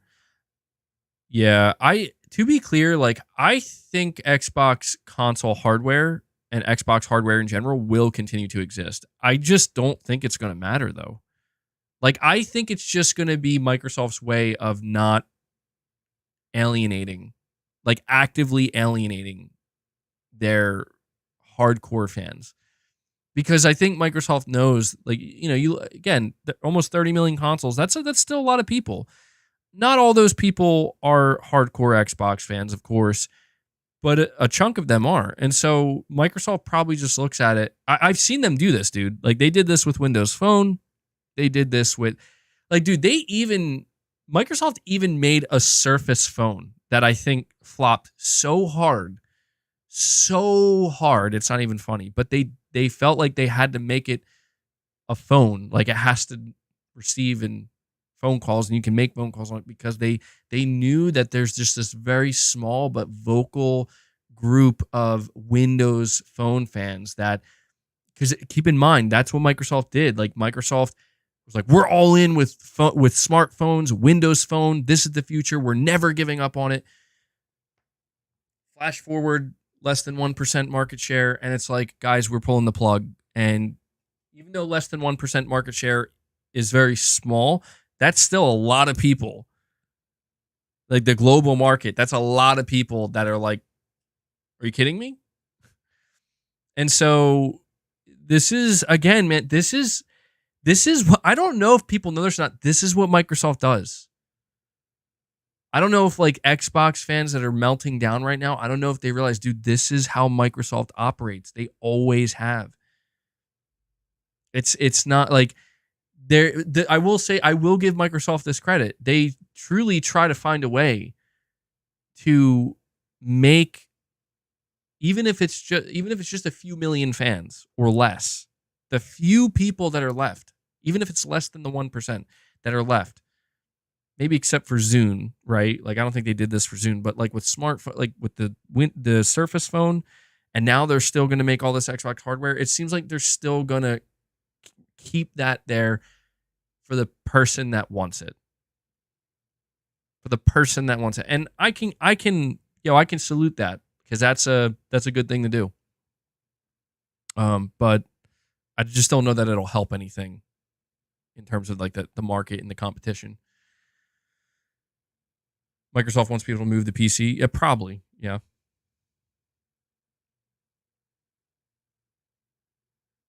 Saying Microsoft is launching a handheld mobile store. Consoles are going nowhere. You know what I would love to know? This would be so fascinating to learn about. Is if Microsoft has some kind of really intense, super like top secret plan to try to like be number one in the console market. Like, does anybody ever like think about that sometimes? My gut tells me they don't, but I do wonder if there's just some kind of like, I don't know, like 4D chess plan that no one really knows about that they're going to execute like 10 years from now, where they're going to eventually actually sell like 200 million units or something. Yeah, I don't think that's likely. Geek Fox, you're saying Bluetoothing games still didn't show anything. Hyped for their next game. Who is that?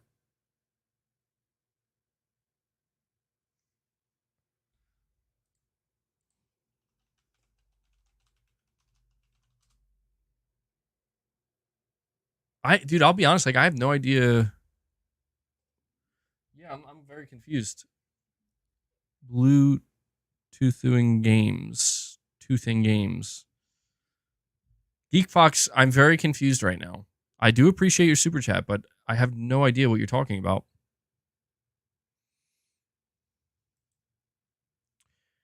We have, is it Mustafa? Mustafa? He says, Microsoft was afraid that Sony will dominate the living room with their console, so Xbox was created. But with 132 million users on PC, Xbox is obsolete.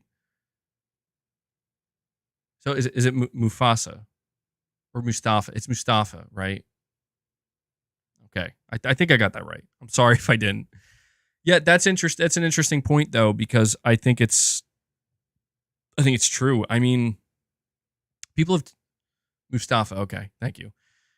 People have been saying for a long time that it's just a matter of time until Microsoft creates what is basically a PC, a Windows PC with just the Xbox logo on it.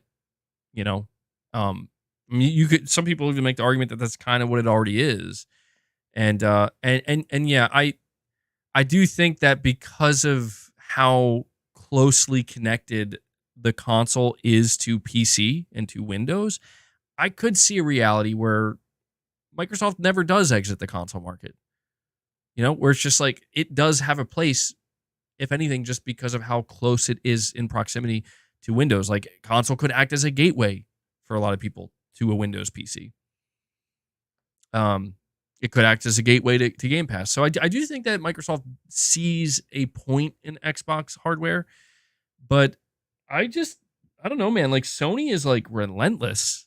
That's the thing. Like Sony and Nintendo, I'm really curious to see how the next Switch does, because the PS5 is doing really, really well. The Switch has done really well. The Switch 2 is likely to do really well. I mean, if you're Microsoft, you probably just feel like, damn, like how do we catch these guys? And I think they've just accepted that they can't. I guess what I'm trying to say is, like, at most, I think Microsoft will just, if they haven't already, accept they're in third place, and just embrace that. Cypherpunk, you're saying don't see these games as a big deal. A 6-year-old live service game and Hi-Fi Rush, a game everyone thinks looks trash.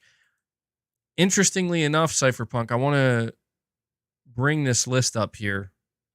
I saw this list of rumored games. Oh, what is this? Microsoft hacked senior leadership emails compromised? What? Uh-oh. It's from January 19th. Never mind. Why is that showing up now? That sounded pretty concerning. I want to bring up this rumored list of games, though. I don't know how... I wouldn't put much stock in this. I saw Zubitech over on Twitter. I don't know if he's... I'll be honest, I don't know if Zubitech's reliable or not, but he put out... Let me find it here. He says rumor multiple Xbox IPs coming to PlayStation 5. This is the list of games he put down here. Sea of Thieves, Hi-Fi Rush, Microsoft Flight Simulator, Grounded, Halo the Master Chief Collection, id Software, next title launching on PlayStation Day 1, Doom Year Zero, multiple Bethesda titles now shifting to multi-platform release.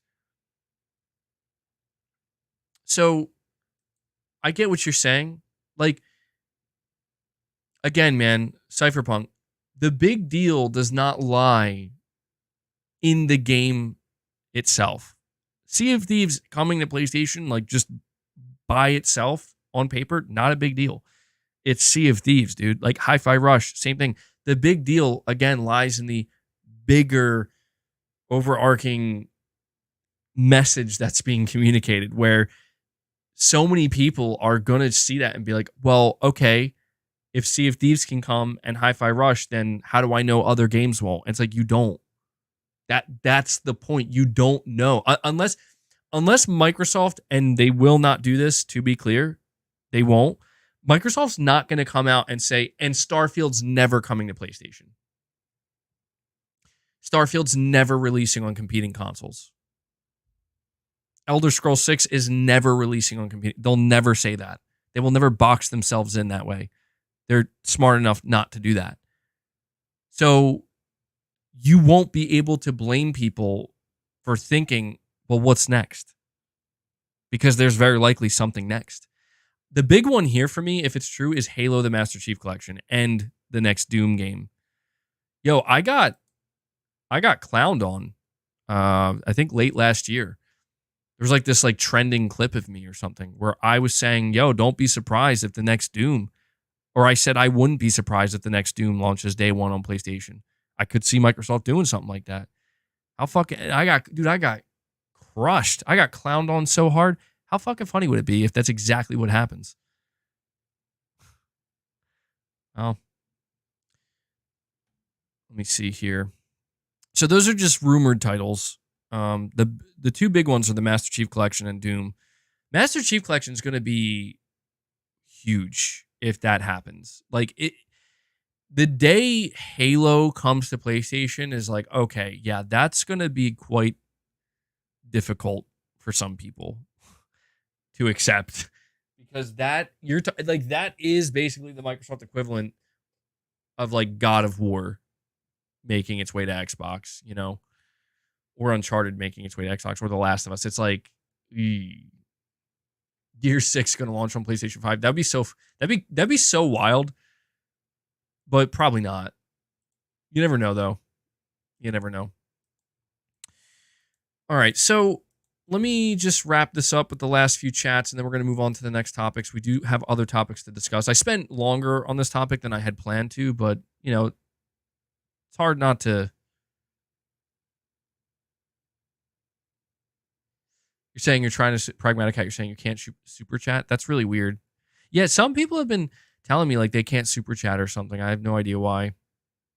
Jerry A, you're saying Konami should sell 99% ownership to Sony and collect royalties in perpetuity. They should. They should. I really know for a fact Sony could do justice to some of Konami's IPs. That would be a good idea, but I don't think they will. Konami's stubborn like that, man. Like, I don't know. Konami's kind of weird with the way they're operating these days. Where like they want to be like, we're back, but kind of, you know, like we're not all the way in though. Like they're being, I guess, very careful about how much money they're actually investing into gaming again.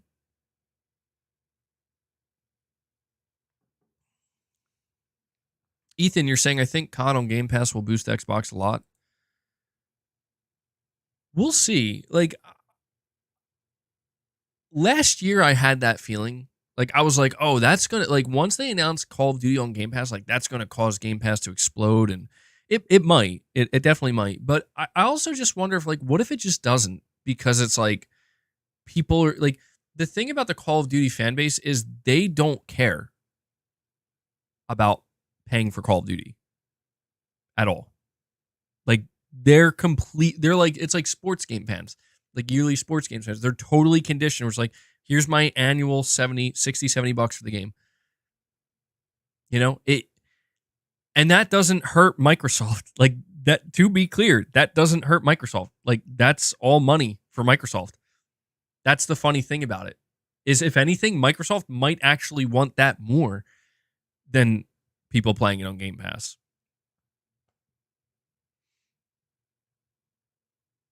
But I do think it will help.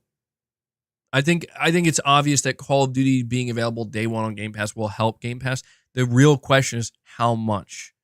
Like how many people who buy Call of Duty on Xbox or on PC or on PlayStation yearly are going to say, you know what? I don't. Here's another thing about Call of Duty players is a person who buys Call of Duty, it's likely a game they're planning on playing yearly, like all year long, or for a vast chunk of the year. If you choose to go to Game Pass, you know, if you're just going to it for Call of Duty, you're actually going to pay more money over time if you to stay subscribed to Game Pass just for Call of Duty. Maybe you discover other games and you're like, oh, it's totally worth it here. But I don't know. I really am thinking that we're going to see it. It's not going to do that much for Game Pass. And the reason is just simply because I think Call of Duty players just are totally okay buying Call of Duty, you know, but we'll see. It'll be very interesting though. I will say it'll be very interesting. I think maybe what it could do, I think what is more likely is it might convince people who have lapsed and moved on from Call of Duty to be like, well, I'll just try it through Game Pass this year. And then maybe, oh yeah, like I like this, I'm going to buy it now. I think it could I think it could actually increase the sales, believe it or not, of Call of Duty for that reason. Because there are a lot of people that I think just have fallen off of Call of Duty. So we'll see.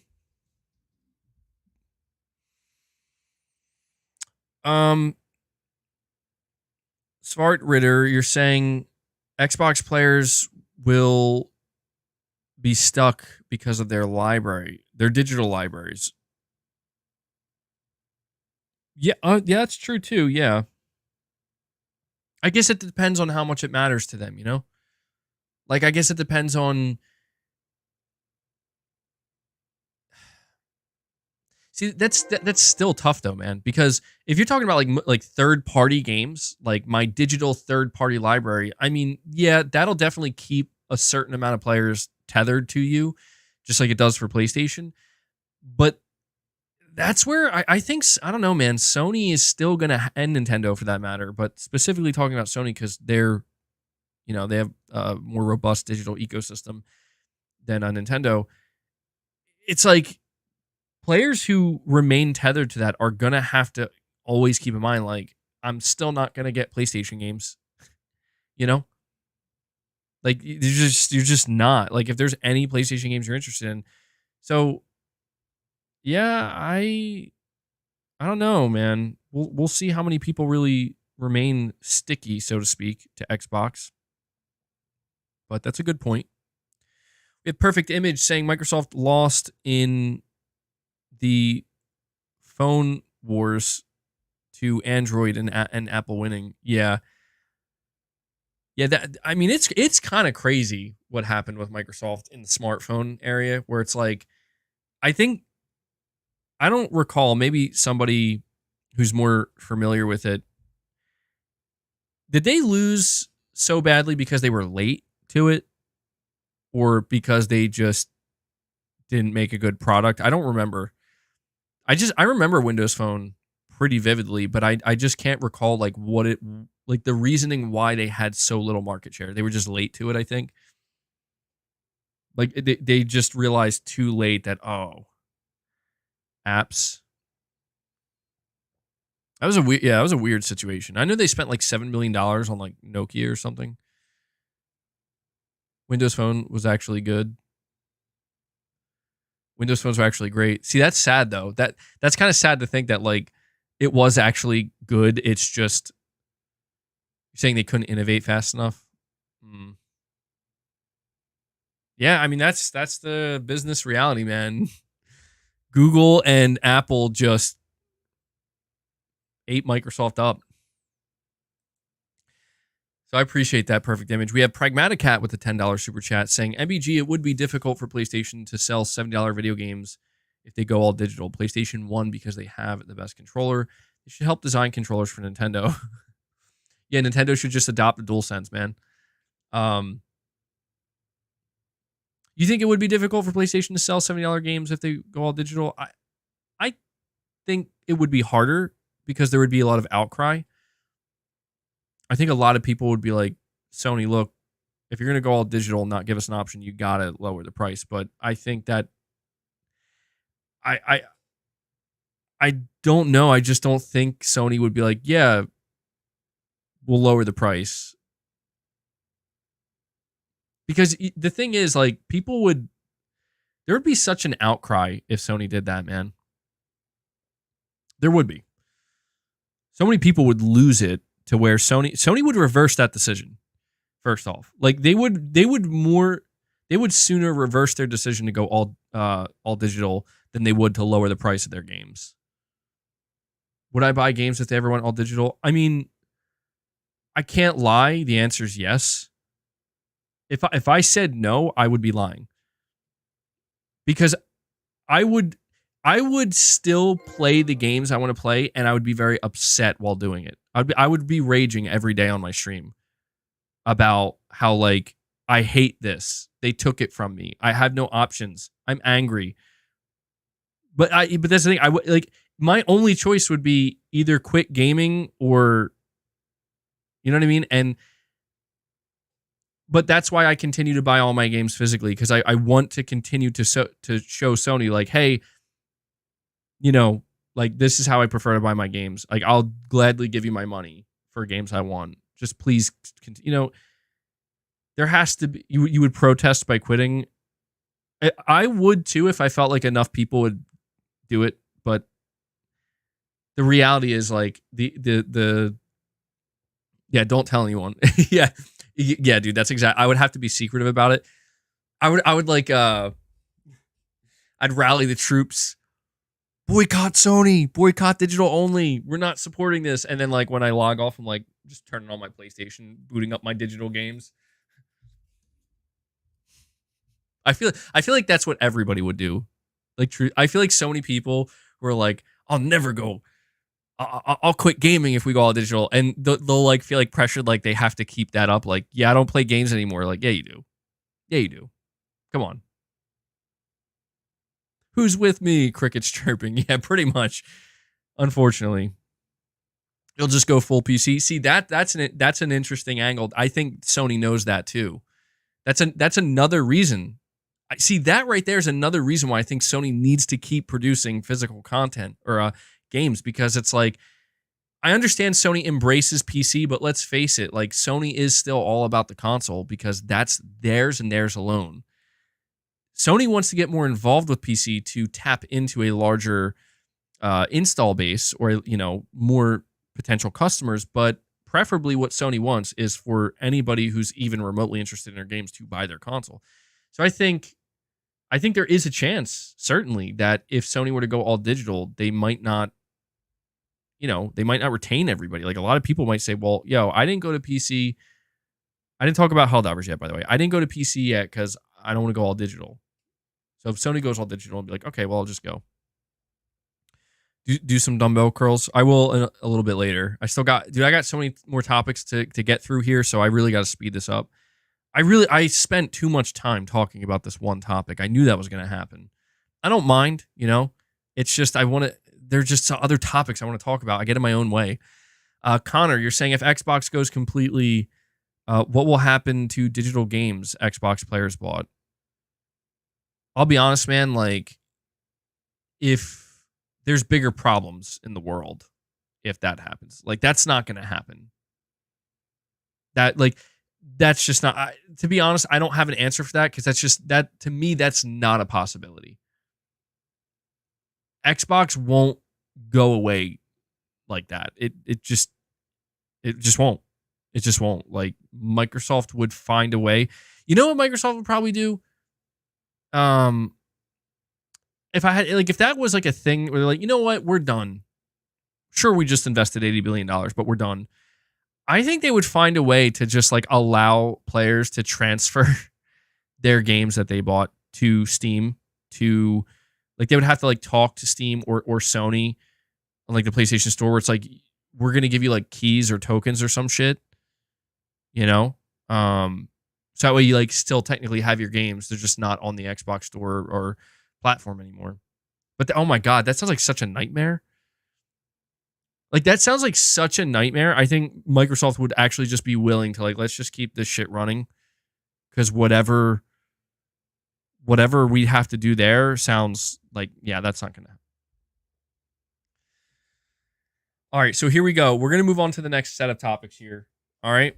Sorry to move on so abruptly, but falling behind. I want to move on to the topic. I have two main topics I want to discuss with you guys a little bit more in depth, and I have a couple of those bonus topics, the smaller topics. The next main topic I want to talk to you about, and to be honest, I don't know that I have a whole lot to say here, as much as it's just like, well, let me just get into it. So I have a report here from WCCF Tech. The next generation Xbox could be lagging behind the PlayStation 6 and may be released later than Sony's next-gen console, according to rumors circulating online. In a recent podcast, Moore's Law is Dead commented on some interesting behind-the-scenes happenings that suggest that the next-gen console by Microsoft could have entered a design phase only recently. Up until last month, Microsoft had not signed a next-generation contract with AMD, as opposed to Sony, who signed multiple post-PS5 contracts. This is apparently normal for Microsoft every generation, as the company shops around in an attempt to get AMD to lower their prices. This time around, however, Microsoft seemed to be more serious when it comes to shopping around for their next-generation Xbox Silicon, as the company did not talk to AMD up until very recently. Having come to learn about this, Intel started bidding to produce the silicon for the console, apparently offering extremely low prices and the full capacity of its fabs. Intel saw this opening as a huge opportunity to salvage Arc and its fabs at the same time.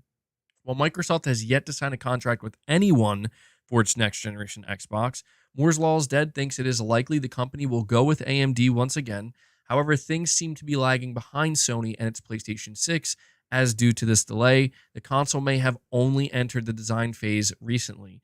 This could make Microsoft release the console at a later date than Sony's next-gen system, or on the other hand, it could force them to rush to launch the console, like to get it together quickly and launch it alongside the competition.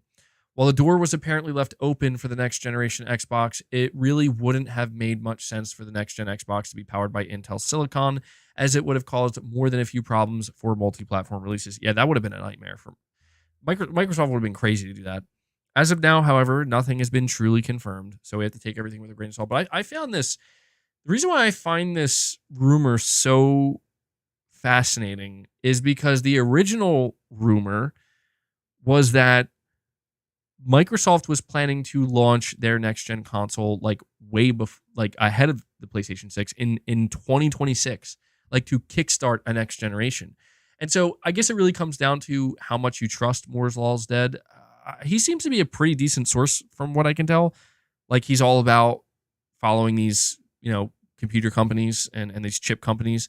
And he seems to be divulging a lot of explicit detail about like what is going on. And you're saying if this is true, Microsoft might not consider releasing a next-gen console anymore. Well, here's my question. My question is, well, first off, before I ask this question, it sounds like Sony's in a really good spot. Like it seems like Sony made a really smart move where like we're going to sign multi-year contracts or multi-console contracts post PS5. So they have their pipeline in order. You know what I mean? Like they're already set. Mark Cerny's clearly working on stuff. My question then becomes, if Microsoft is late to next gen, what does that mean for not only the Xbox console fan base, but for the PlayStation 6? Like, I have to imagine that that could be the killing blow.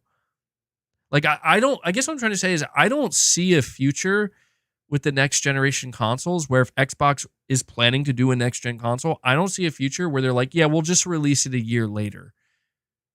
Like, I just don't think that's, like, you could do that, but I think it's like, you're done. Like, you're done. No one's going to buy your console. No one. Because it's like the PlayStation 6 is going to have so much momentum behind it, just like the PS5 did. I don't know, man.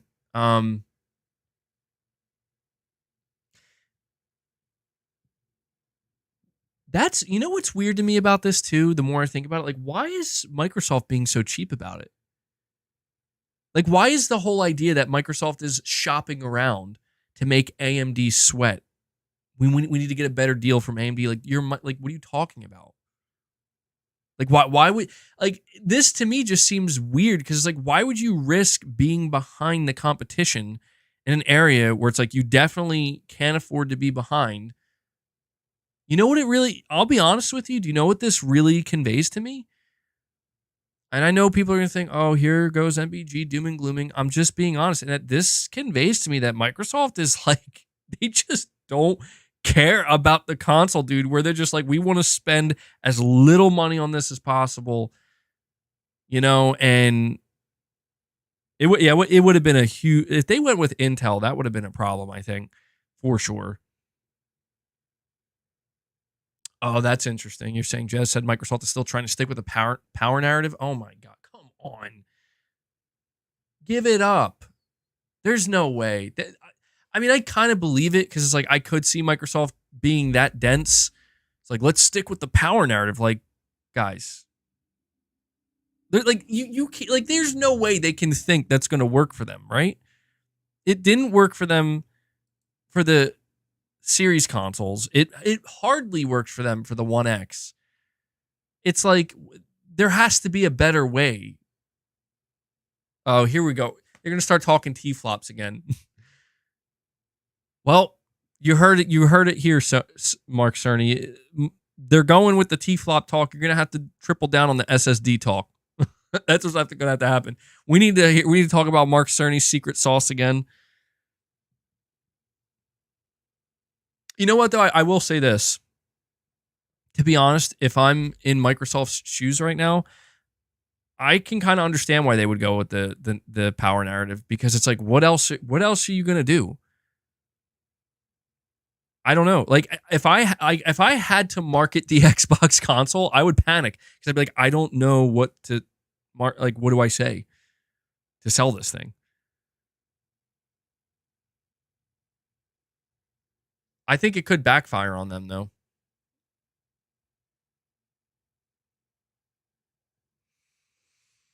Saying MBG talks more about Xbox than he talks about PlayStation. This dude is obsessed. Listen, man, I understand that there's like, if there's something I've noticed recently, is that there's a certain group of like people online that are so desperate to try to like keep the laughter up, that it's like, he's talking about Xbox. Like, yeah, man, I'm talking about Xbox. I know that's tough for some people to deal with.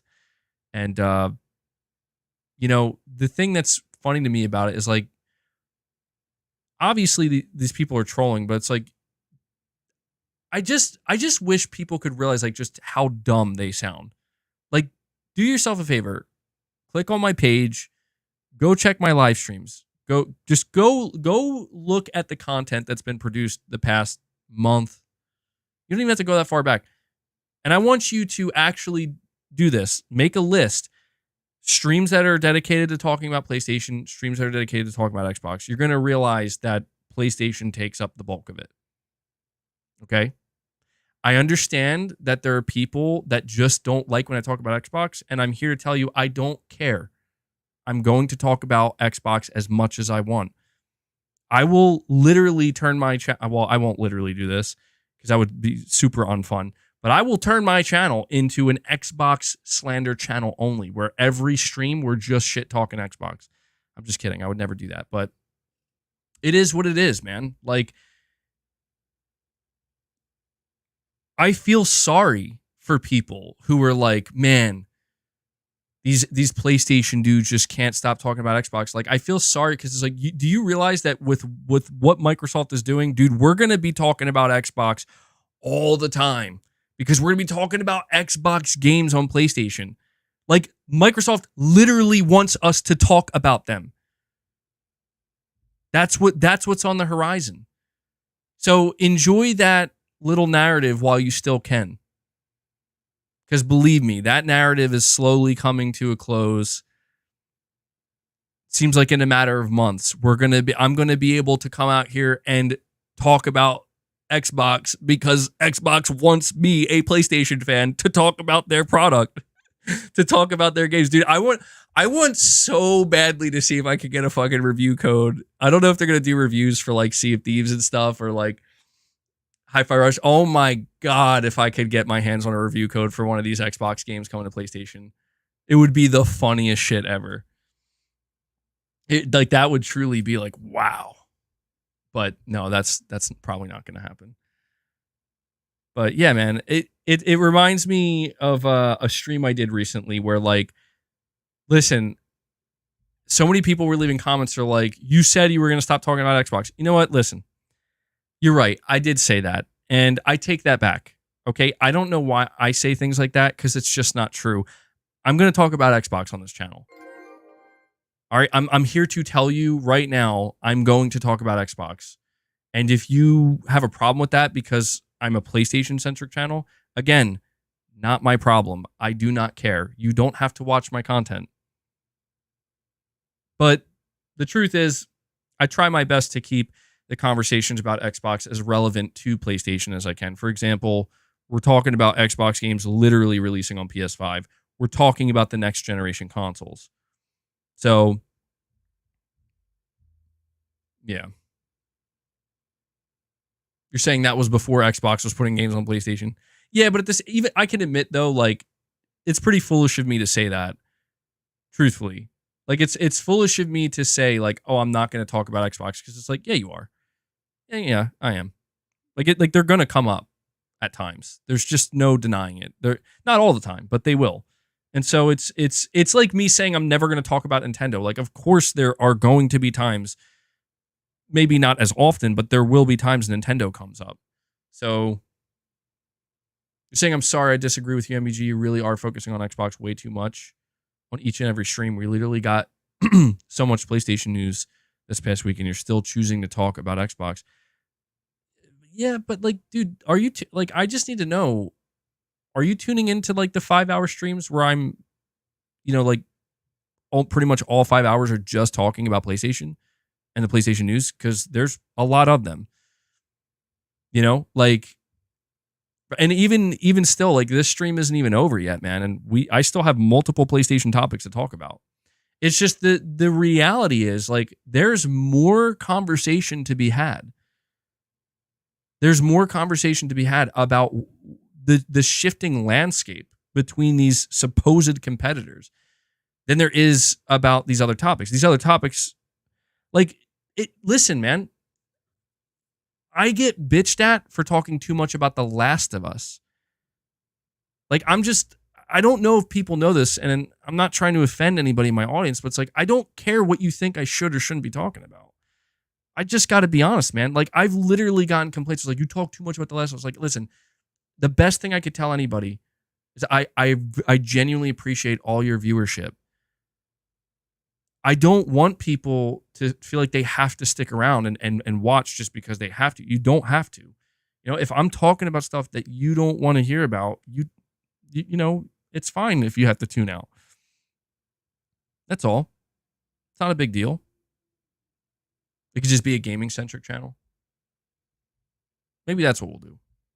I've thought about doing that, but as I said before, it would be tough to just call myself a gaming-centric channel because, again, like, it's so, like, this is what I find it strange where it's like people are like, why are you talking about this and talking about that? It's like, is it not, like, very clear that, like, I have a massive bias and preference towards PlayStation? Like, that's what I like to play. That's all. That's why I don't go in that direction. But anyway.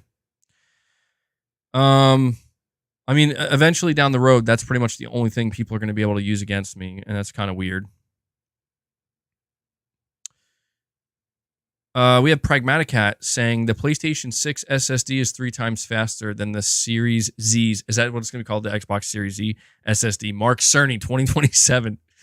Mark Cerny getting his SSD marketing ready, bro. Who derailed MBG? Yeah, I know. My bad. It's easier to derail me further into the stream. But getting back to the topic at hand, I know it's like it feels too early to be talking about the PlayStation 6 and the next generation consoles, but the reality is like they are in development right now and they are being worked on and they're going to be here in a couple of years. And we kind of had our first PlayStation 6 game revealed by Kojima, the Fizzant game.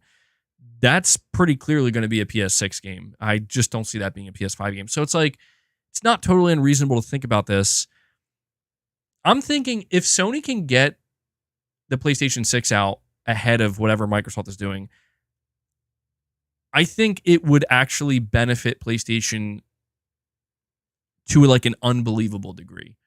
Where it's like, it really won't matter what Microsoft does in terms of like, we have more power, we have more T-flops, we have more, like it won't matter because the PlayStation 6 is going to be an incredibly powerful console no matter what. And so will the next gen Xbox.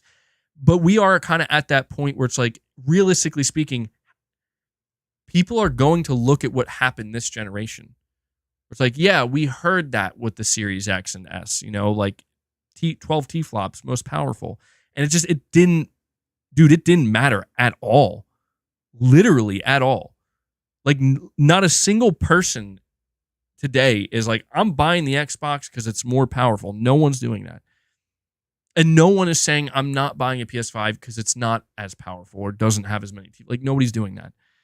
It turns out that if Microsoft and Sony, well, Sony knows this. They did this with the PS5. Sony had games at the launch of the PS5. Like they showed off games. They put a focus on the games more so than anything else. Of course, they put a focus on the SSD. They put a focus on the DualSense. And again, it's traditional marketing stuff. And we're going to see that to be clear, we're going to see that with the PlayStation 6 as well. Sony's going to come with the games, and they're going to put a focus on that. We're going to see some gimmicky marketing for the PlayStation 6, no doubt about it. We're going to see it for the Xbox console as well. But, like, I really believe that Sony's going to be in a really, really, if not better, good, if not better spot than they were at the end of the PS4 generation with the PS5. And they're going to have so much momentum. I mean, I think the question will actually be, by the time we get to the PlayStation 6, will it be able to outpace the PS5? And I'll tell you this, as long as there's no global pandemic,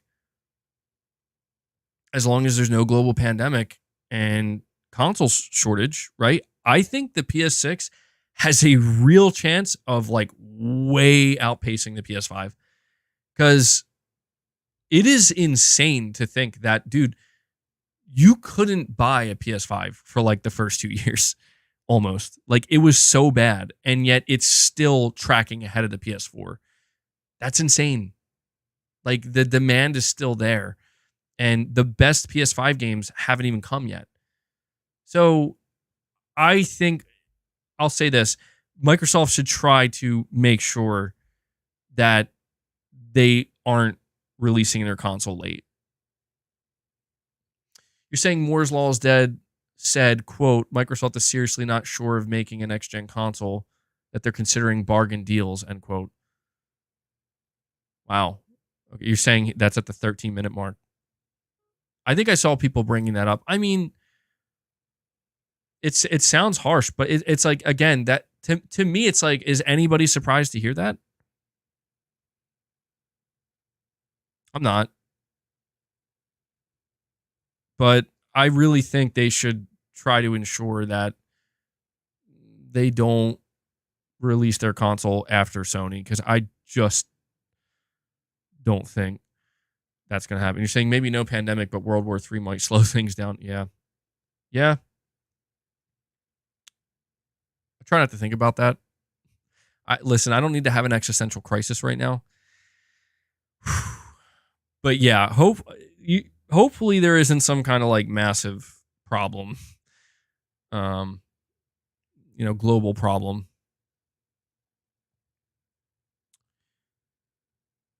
You're saying he's also the guy that said the PlayStation 5 had RDNA 4. Well, it's worth noting, like, we have to take everything with a grain of salt. We do. Like, I'm not encouraging anybody to just buy into this and believe it wholeheartedly. Like, no, be skeptical. We're literal years out from next gen consoles. So, all right, but I'm going to move on from that topic. We're making our way through that topic pretty briskly. This topic is very interesting to me. Another report from WCCF Tech. In recent months and years, there's been a lot of speculation about what might be in the future for Naughty Dog. We know their ambitious Last of Us multiplayer project has been canceled, and they're refocusing on multiplayer single-player titles. Multiple single-player titles.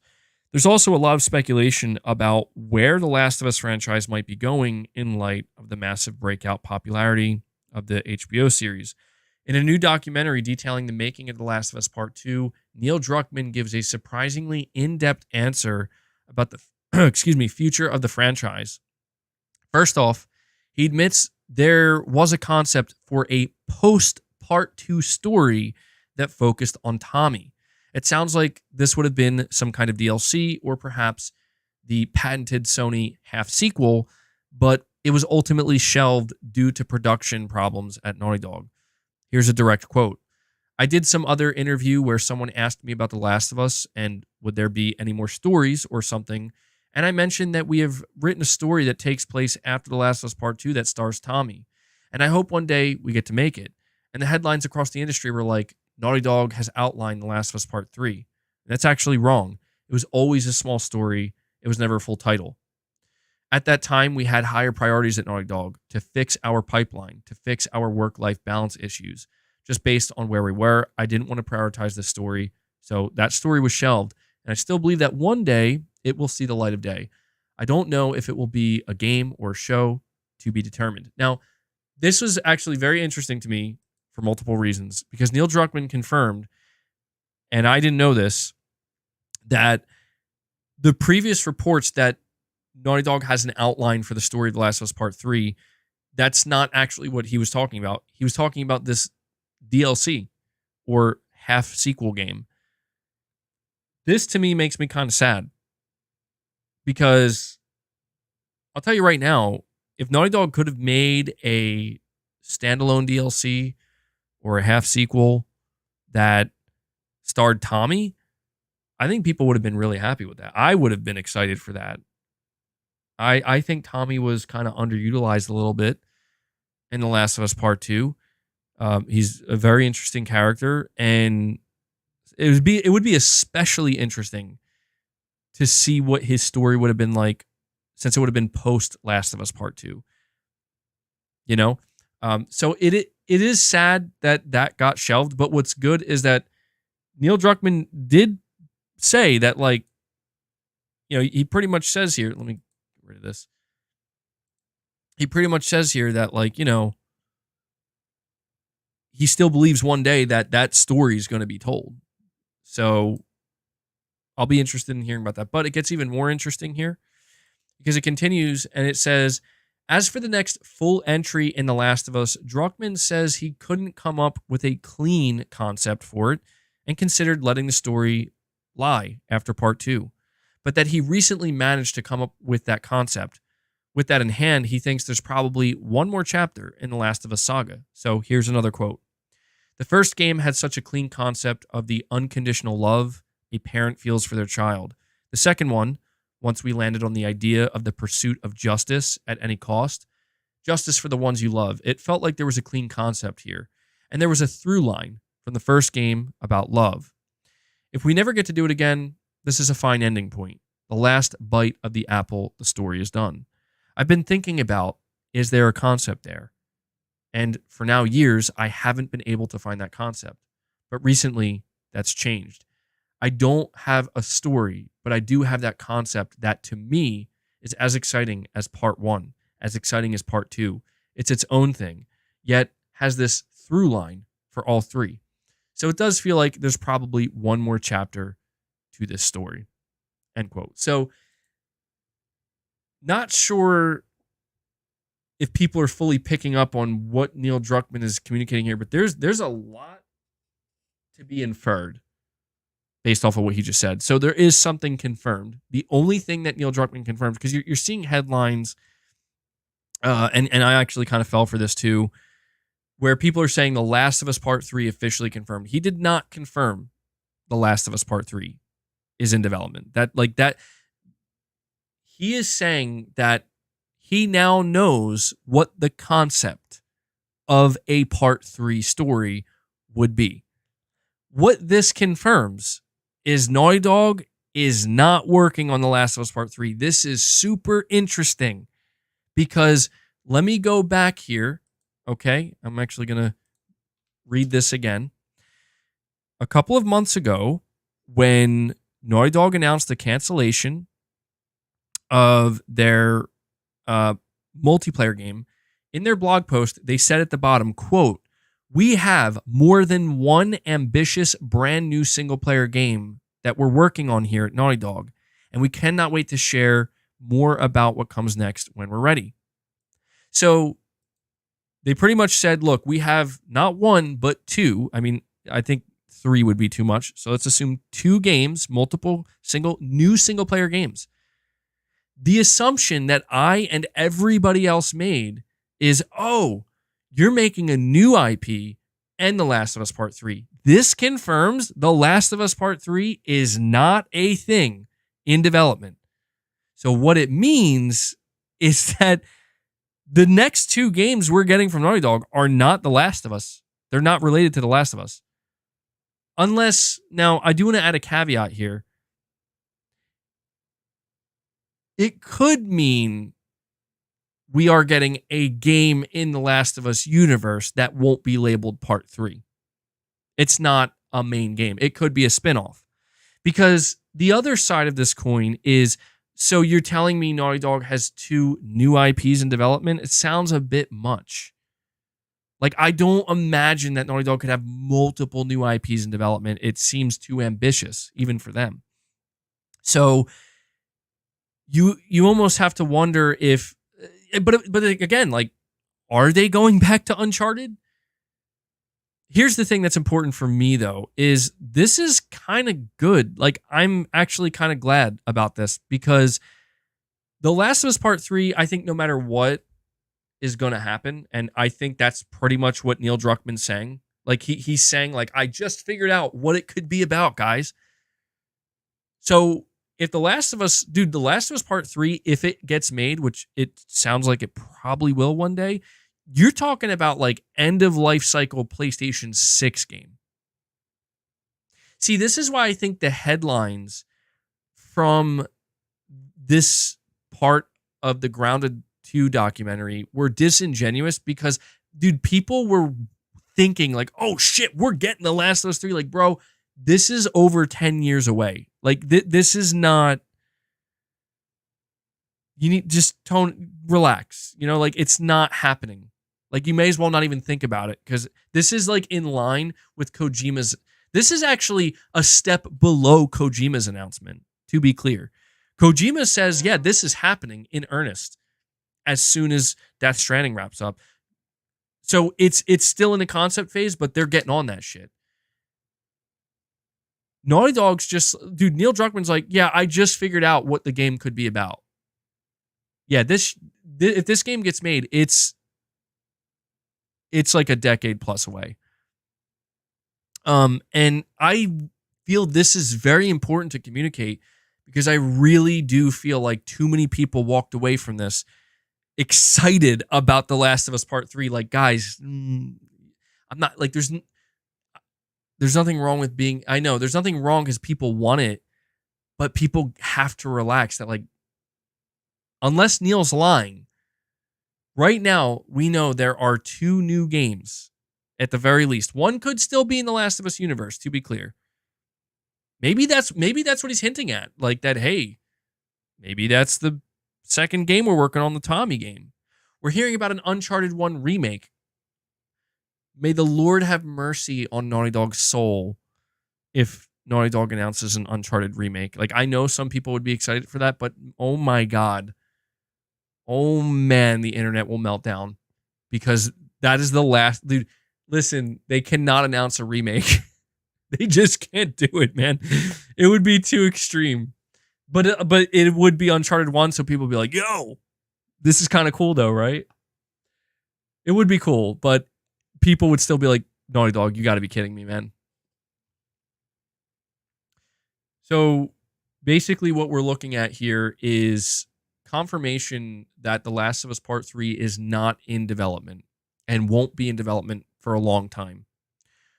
We have confirmation that Naughty Dog is working on 2 new games. Now, this to me confirms the most important thing. The most important thing. Whatever we see next from Naughty Dog is going to be a new IP. Unless, again, like, if they are working on an Uncharted 1 remake, no. I'm not even going to go there. We need to see, the next time Naughty Dog announces a game, it has to be new. When do we get this confirmed? Well, again, you have to put the pieces of the puzzle together. The first piece is the blog post a couple months ago when Naughty Dog said we have multiple new single-player games in development, and we can't wait to share more info with you. And then Neil Druckmann confirming that, yeah, I just figured out the concept of The Last of Us Part 3, but it's not in development. You know? Unless he's... All right, let me, really quick, Toolman, you're saying, have you been seeing Tim Dog's tweets? I have not. You will have to inform me of what's being said if you want to hear my opinion on it. Magnum Gaming with a $5 chat saying, I can see a smarter breed of infected in The Last of Us Part 3, like runners coming at you, guns blazing.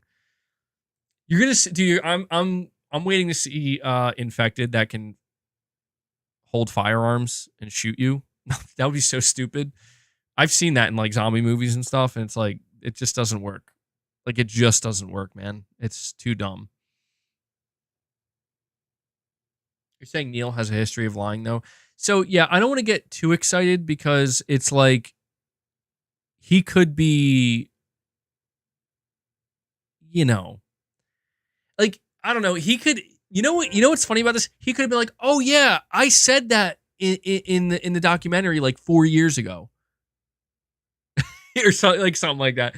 He could just like say some crazy shit where it's like, yeah, no, we've been working on it since. Like what? But I don't know, man. I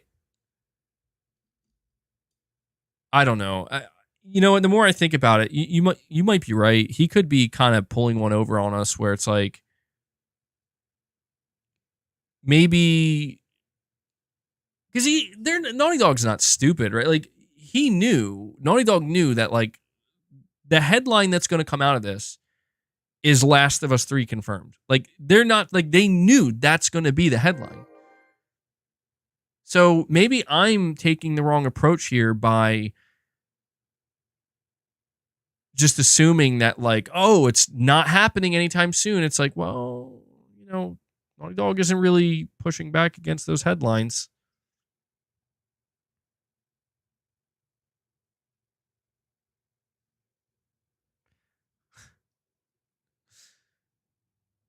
Pragmatic Cat, you're saying shorter games, approximately 25 hours.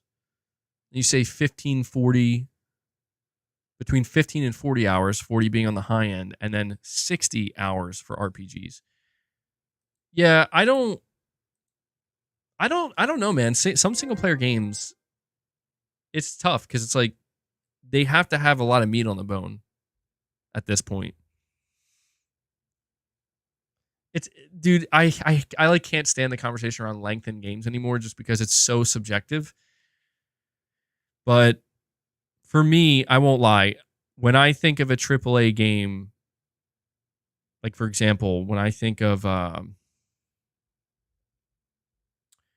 new IP from Naughty Dog, I don't think to myself that game's going to be 11 to 12 hours long. I just don't. My expectation has totally changed. Where it's like I'm expecting at minimum 20 hours, and I can't. That's not. I don't think that's my fault. Like I think that's Sony's. Like that. That's the studios like delivering these really long, you know, single player narrative games with just a ton of meat on the bone. Where it's like, yeah, I kind of want more of that. Now, if they come out at a $50 price point with a game about Tommy, kind of similar to Uncharted Lost Legacy, I'm not expecting minimum 20. I'm expecting minimum 8 to 10, 10 to 12, something like that. And I'll be very happy with that. That Tommy, that's kind of, I kind of hope they're working on that. That would be very cool. Until Tommy takes a golf club to the head. No, I'm just kidding. But I had to be sure to go over this information with you guys about Naughty Dog. But check this out. We have a little bit more information about Naughty Dog to go over. This you guys might find very surprising. I thought this was super interesting because I feel like Naughty Dog is, I don't know what they're doing here, but they're treading on some mighty thin ice here. All right? They're treading on some mighty thin ice here. I have an article from VGC. The Last of Us 2 was originally open world inspired by Bloodborne. Naughty Dog has discussed the origins of The Last of Us Part 2, including how at one point it was intended to be an open world inspired game inspired by Bloodborne. Speaking in Grounded 2, a new documentary detailing the development of The Last of Us Part 2, the game's development team revealed how their original iteration for the sequel was as different as humanly possible from the first game. In the first 4 or 5 months, the game was actually a kind of open world inspired by Bloodborne. It was purely melee focused, all hand-to-hand combat, said co-director Anthony Newman. Amelia Schatz, lead game designer, explained it wasn't just the melee combat. We were also looking at the layout structure. Bloodborne had a very open space that kept getting bigger and bigger as you explored. I really like that feeling that you get of mastery over the world. It starts to become almost a character in the game itself. And so that was something we were looking at. As development went on, Schatz said the team discovered that open world structure didn't really fit the story of the game, and they dialed it back. We started out making it as different as humanly possible from the first game as we could, and then kind of dialed back. The game world thing, the open world thing didn't work with the story we were trying to tell. I don't know about you guys, but there's something so peculiar to me about this where it's like, guys, like it almost sounds not real. I know it, but it's like, hold on now. Are you talking about the same Bloodborne that people can't stop talking about? The same Bloodborne that people are willing to do unspeakable things for even just a remake on PS5? And first off, I think it just speaks to the legend of Bloodborne, right? Like just the truth, just how good it really is. And Pragmatic Cat says quality over quantity. I agree. I agree wholeheartedly, Pragmatic Cat. Thank you for that. Did I watch the documentary? I watched like the first 20 or so minutes. I didn't get to finish it yet. But I'm going to try to finish it up. Yeah. I don't know. There's something just so fascinating to me here about, first off, I think it's really interesting that The Last of Us Part 2 could have been a game with no guns, purely melee focused, and open world. I'm not sure how I feel about that. Like it could have been really interesting to get an experience like that. But listen, I need to know, am I crazy for thinking that something is being teased here? Like, I just need to, am I crazy for thinking this? Because I'm just like, I don't know. It's just, why are we hearing about Bloodborne right now?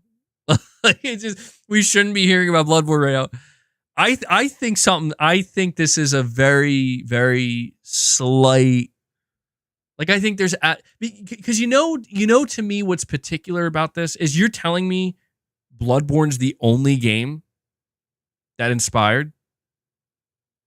Unless, Dan, you're saying, yeah, you're a bit crazy. All right, well, let me ask you this. Did they reference or name drop any other games that inspired The Last of Us 2? Serious question, because I didn't finish the whole thing. Because maybe they did. And if they did, then it's like, okay, I'm grasping at straws here, man. I need to inhale the Bloodborneum. For anybody who watched the whole thing, were there any other studios or games name dropped as inspiration? He praised Elden Ring too. Oh, of course, Elden Ring as well. Of course, Elden Ring. No, but he did in his post Last of Us 2 interview where he got inspiration from ER. Elden Ring. Look, I just thought it was fascinating. That's all. Like, I know I'm totally grasping at straws, and I know it's a little bit ridiculous, but I just think it's very interesting that the only game that's name dropped and they show footage of, and they're like, yeah, we fucking love Bloodborne. I mean, at this point, is it basically Naughty Dog asking for Sony to do something with Bloodborne? Oh, yo, is that what they're is Naughty Dog hinting that their next game is going to be a Souls-like? Oh my god. Oh my god, dude, that would be insane. That would be insane. I didn't even think of that. Praising Bloodborne, then praising Elden Ring. I think some Naughty Dog fans would lose their fucking minds in a bad way. I think a lot of people would be super hyped for that, but I think that there's some Naughty Dog fans that would be like, yo, this is not them. No, this is not them. I'd be all for it. Let the speculation ensue. Well, to be clear, like, that's pretty much what they're saying. Yeah, I'm going to start looking at the necklines. That's pretty much what they were saying. He's saying, like, yeah, we were inspired by Bloodborne's design, the world design. We were inspired by the layouts, right? We're inspired by the melee combat. Super interesting. You know, now I'm yeah, we'll see, man. I'm fascinated to find out what their next game is because I didn't really think about that. I'm too busy thinking that they're teasing something Bloodborne related. That's where my brain goes, clearly. But to be fair, that's where my brain goes anytime I see Bloodborne. Yeah, we'll see, man. We'll see. But those are all the topics I have for you for The Last of Us and for Bloodborne. Sorry, The Last of Us Part 2. Oh, man. Bloodborne's in my head now. I can't get it out. I do have other topics we're going to go over here, okay? So let's start here. I want to start with Helldivers 2. So, first of all, Helldivers 2 has been previewing really well. Okay, I wanted to be sure to shout this out and highlight it because there was quite a bit of concern about Helldivers 2. Like, is this actually going to be good?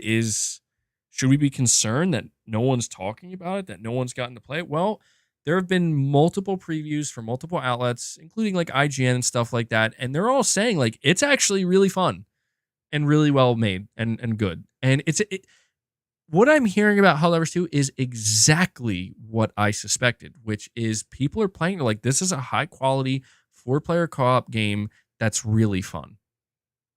Like that's the big. They're just saying it's a good time. It's really fun. And I also heard another preview saying that the third-person camera actually really enhances the experience compared to the first one, because the first game had an overhead camera. It was kind of like more classic arcade style.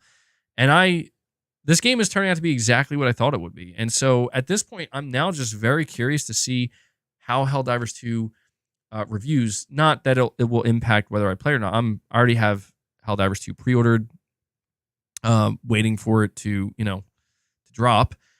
And I'm curious to see if it reviews like better, like really well. Honestly, I want to see if it reviews really well and people are like, wow, this game is getting a lot more praise, than maybe expected. And I think, listen, I hope I'm not like out of pocket for saying this. I don't think I am, but I honestly think that if this game reviews really well and maybe sells decently well, I could see Sony trying to make a play to acquire the studio.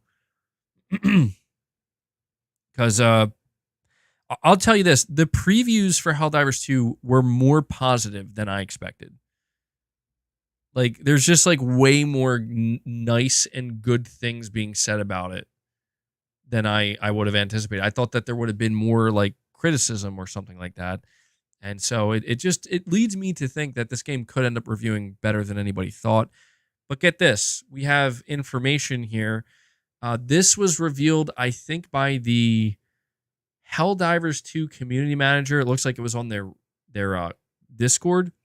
And he says, yes, we are constantly going to add more stuff to the game, enemies, objectives, biomes, etc. It's always going to be free and expand the experience. So this is great news, because I don't know if anybody picked up on this at the beginning of the state of play.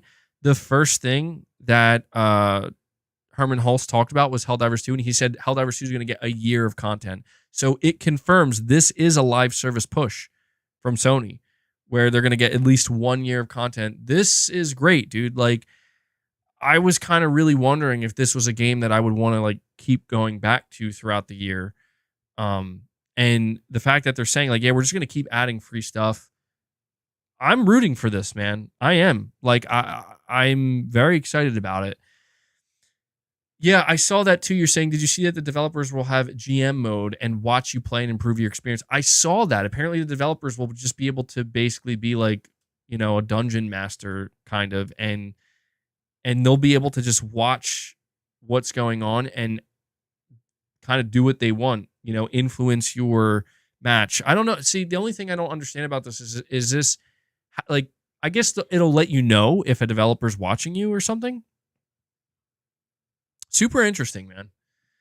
And this game is dropping in just 4 days. So I'm rooting for it. I hope it reviews well. I hope it's a surprise. I hope it's a sleeper hit, because I think this, if it reviews well and if people are like, wow, this is actually really good, believe it or not, that'll actually mean Sony's off to a good start with their live service. And I think it'll give me, as well as everybody else, reassurance that like, oh, maybe they do know what they're doing here, So now I would have been concerned if they were like, Helldivers is going to be a 10-year experience. I would have been like, well, hold on now. Guys, I think you're biting off more than you can chew here. Saying it should have been free to play. I mean, I get where you're coming from. It probably would have, it objectively would get more people in the door playing it, but I don't know. I'm curious to see if Sony can succeed with this model, like premium live service game. I think I don't think there's anything wrong with that. My expectation is I expect there to be a lot more there as a $40 game than I would if it was free to play. So if it can meet that expectation, I'm totally fine with it.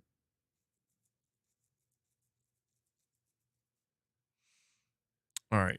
So the next topic I have here, this is about Phantom Blade Zero. This was announced by the official Phantom Blade Zero Twitter account. They say Phantom Blade Zero Year of the Dragon special trailer Rain and Blood is now officially released. A playable demo of Phantom Blade Zero will be available soon within this year as well. We dedicate this special trailer as a gift to our fans awaiting Phantom Blade Zero. Wish everyone a happy Chinese New Year. So we haven't heard from Phantom Blade Zero in a little bit now, but this is good news. Like, the demo for this game is on track, and I think some people may have kind of forgotten about Phantom Blade Zero, but it was easily one of the highlights of last year's showcase. So they don't give a specific date for the demo or anything like that. Saying playable demo, does that mean a 2024 release? That's kind of what I'm trying to figure out. They're saying they want to get a demo out soon. This game could be a second half, like maybe a third or fourth quarter 2024 game if it doesn't suffer any delays, which would be awesome. Now we have some details on, believe it or not, Fire Sprite's upcoming horror game. This was actually revealed by Colin Moriarty of Sacred Symbols. He says they're working on a game called Project Heartbreak. The animation director is Mondo Gulam. I think I'm saying that correctly. He was a longtime animation director at Rockstar Games. So they have a very talented animation director. The game is being written by Pierre Charette, and he was a longtime director of writing at Telltale Games. He wrote Tales from the Borderlands, The Wolf Among Us, The Walking Dead, and the Batman Telltale series. So this is that's some serious talent behind this game at Firesprite. And it continues here by saying that the game seemingly, it sounds like he was shown some like footage, because I like listened into what he was saying, and he was being very vague about it, but he was kind of saying like, this is kind of what I'm seeing. It seems like it takes place on an island of some kind, female protagonist, and at least based off of this write-up, it's basically all the detail we have. But this is a game that's obviously not coming out this year, but I wonder if this Fire Sprite horror game is going to be revealed this year. And I also wonder if it's going to be like I wonder if it's going to be kind of like an Until Dawn-esque experience to a degree, or like a Telltale-esque experience, or if it's going to be just a more traditional like survival horror game. It's hard to tell. He didn't really reveal any details like that, but the thing is, some of these games have been in development for a while now. It kind of makes sense that we're going to start hearing some rumors and some leaks, So I'll be curious to see if Colin Moriarty has any more information to give us, in the coming weeks or months about this project or other projects. So just wanted to give you guys that little update there. Andy NG, a member for 8 months, says, MBG, are you picking up Banisher Ghost of New Eden on February 13th? I plan to. Yeah, so right now my focus is on Helldivers 2. And then that game's coming out just a couple days later. So I'm probably gonna try to pick it. Actually looks really good. It looks good. So solid single player game. Looks like it's a AAA single player game. The combat looks interesting to me. Story seems interesting. It's like, I want to support that stuff. So that's the plan. You're saying that the game has no hype. Yeah, I'm a little worried for it. I am. And that's kind of what makes me sad is it does look like a pretty high quality single player game. That's why I feel like, I'll play it, and talk to you guys about it. Try to back it up a little bit if I think if it's actually good. All right. last topic of the stream here revolves around Final Fantasy VII Rebirth. I have two write-ups, one from WCCF Tech. Final Fantasy VII Rebirth's file size is going to be absolutely huge, which is not that surprising for a game that's being released on 2 discs. As reported by PlayStation Game Size on X/Twitter, the second part of the remake trilogy will be 145 gigabytes in its 1.01 version.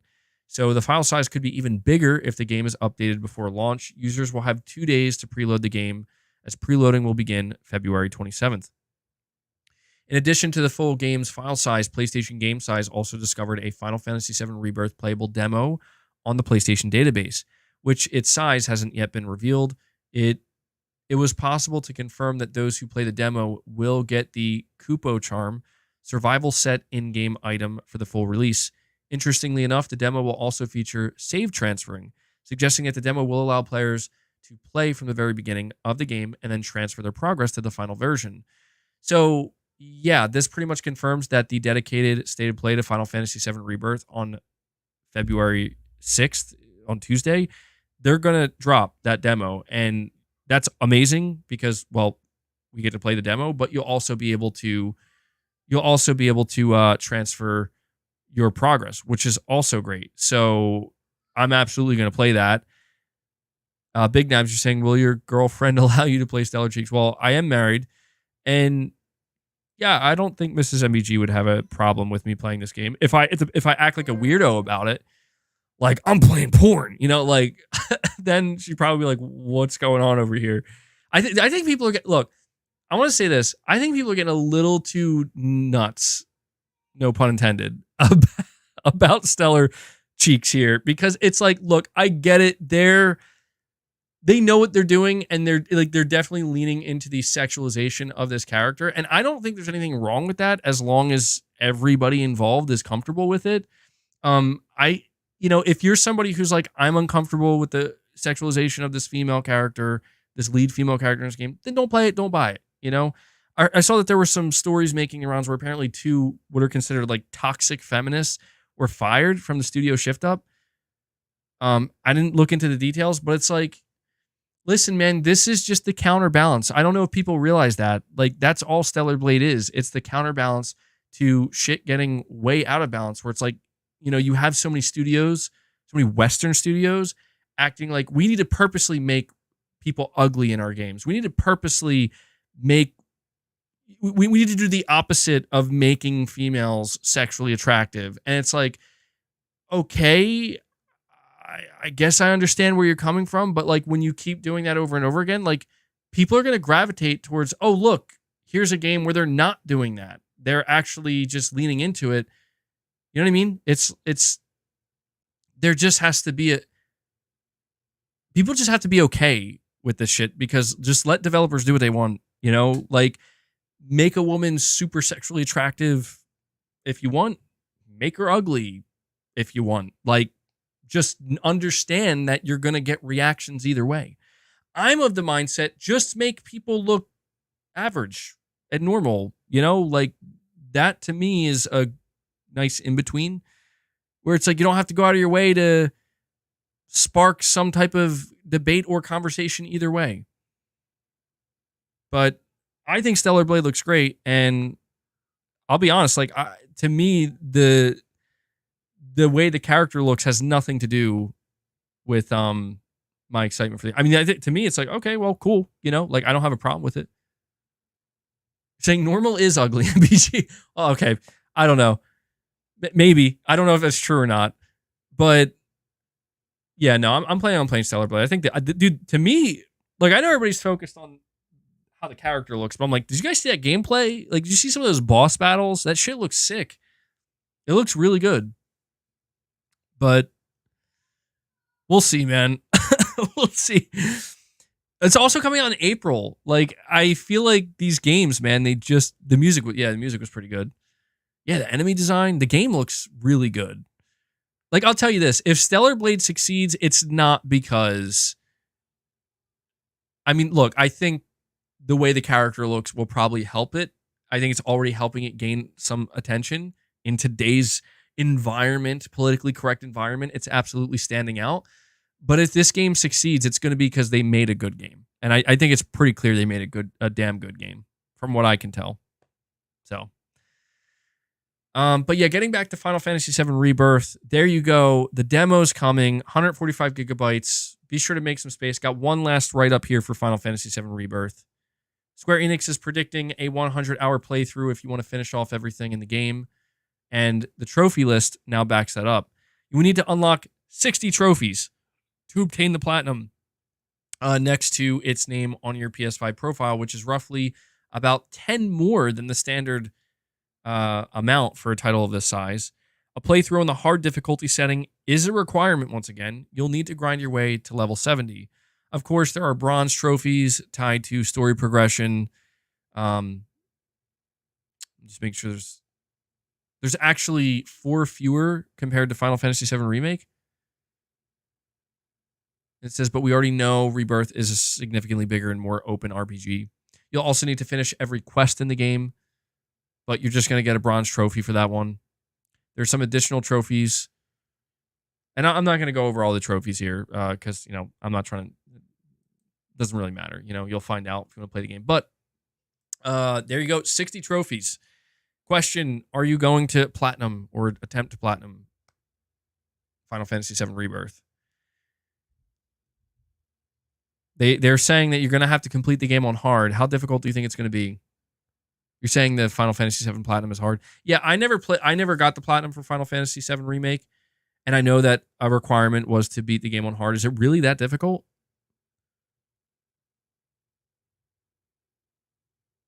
Chris B says no.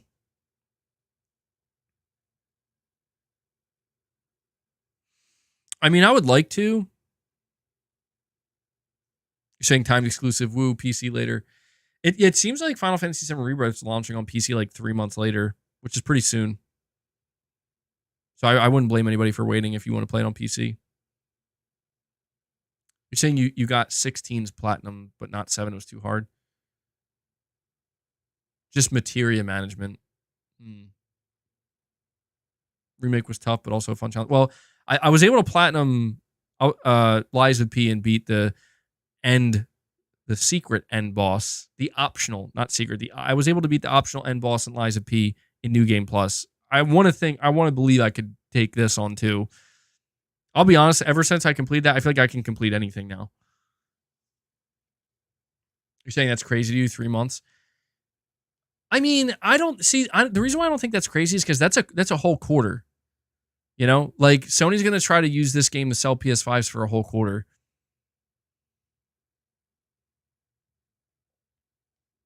You like hunting platinums, but only if it's a few hours of extra playtime. Yeah, I hear you.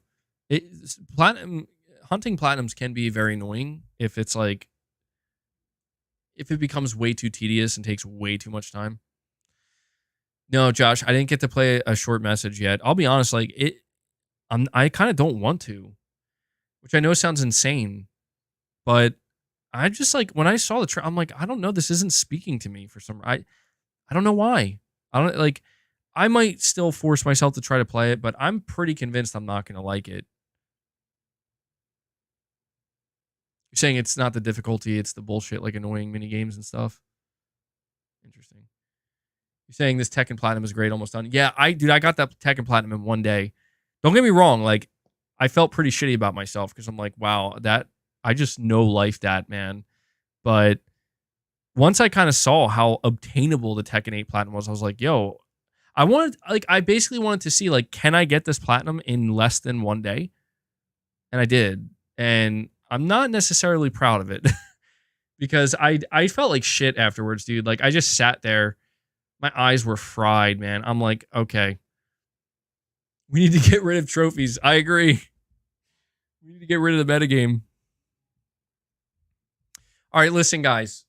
We have 385 people still here. Do me a favor. I'm going to ask you guys to do 2 things. Number 1, hit that like button. Number 2, somebody please drop 50 membership gifts. I'm just kidding. I'm kidding about that. But hit that like button for me. I will say we are at 82 memberships. I owe you guys a couple of reps here. Here's the thing. I have to pee so bad, And this is new. I never have to pee on when I stream, but I have to pee so bad right now. So here's what's gonna happen. All right, I'm gonna go pee, and while I'm doing that, somebody here or a couple of you are gonna drop some membership gifts, get us to 100 members, and when I come back, I'm gonna do some reps. And then after I do those reps, we're going to go in the members lounge. And anybody who gets that membership gift, you're going to join me in the members lounge because boy, do we got something to talk about in the members lounge today. All right. So I will be right back. I seriously have to pee so bad. I will be right back.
Okay.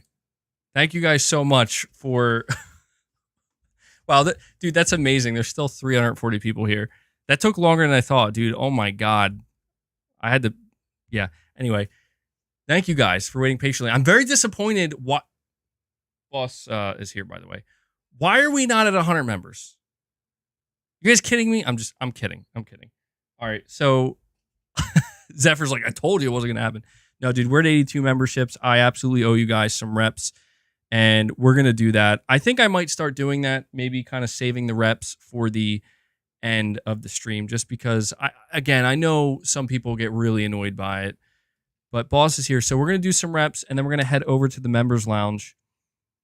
The question is, what do you guys want me to play? Do you want me to play the Metal Gear Solid theme? Do you want me to play the metal music? Hello, Boss. A rep per member? Dude, I ain't doing 82 reps. You're crazy. Did I wash my hands? Yes, I did.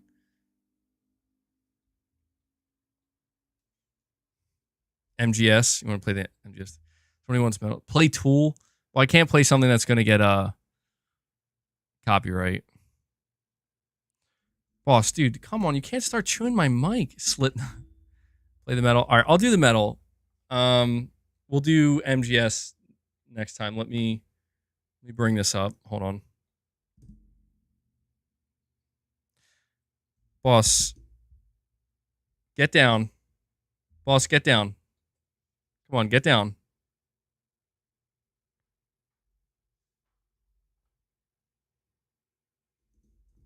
Continues to just chew my freaking mic. All right, dude, you're gonna break it. You're gonna break it. God damn you, Boss. See, I bring him in here for 1 minute, and he immediately is like, yeah, I'm gonna chew the shit out of your mic. No, you're kidding me, bro. You're kidding me. You guys can't see it. He just started biting my lamp.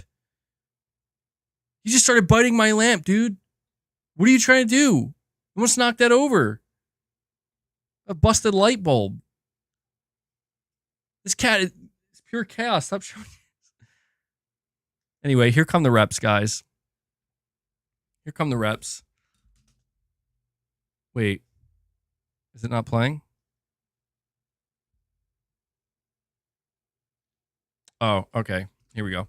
Let's go.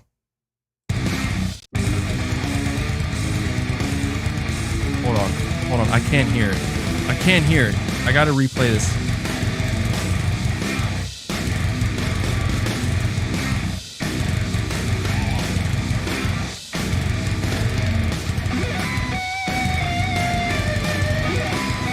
That's very strange. Why can't... Oh.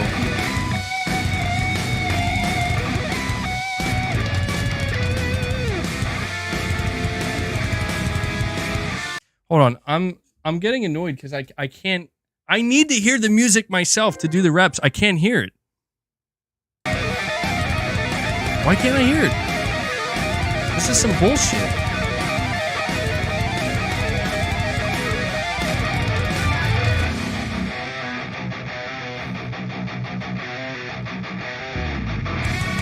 All right, whatever. Let's go.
All right, boss, that's enough. That's enough. That's enough. That's killing me. Chris B drops another membership gift. Oh my God, dude. Those 50s are no joke. I took some creatine today, too. Those 50s are no joke. Chris B drops another membership gift. He brings us to 83. Who wants to do it? Who wants to get us to, well, I would say 100, but that's almost like 20 away. Who wants to get us to 85? This looks really stupid if you just tuned in mistakenly. I know, that's what makes it so great. Like, I actually wonder how many people, like, just came across my channel. Are like, oh, I'll click on this guy's stream. And they just come and they just see me, like, fucking, just, like, doing reps in the back of the room. You want to bench press? Oh, man.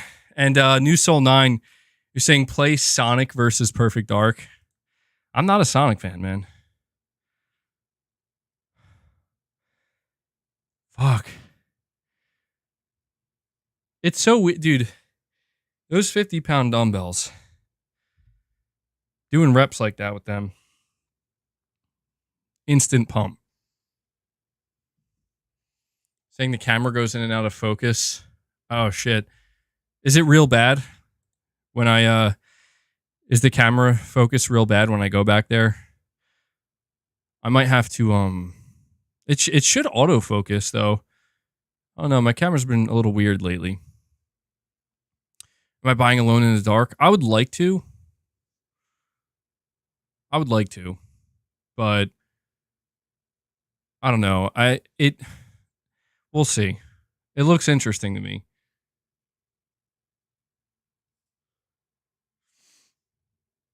But there you go.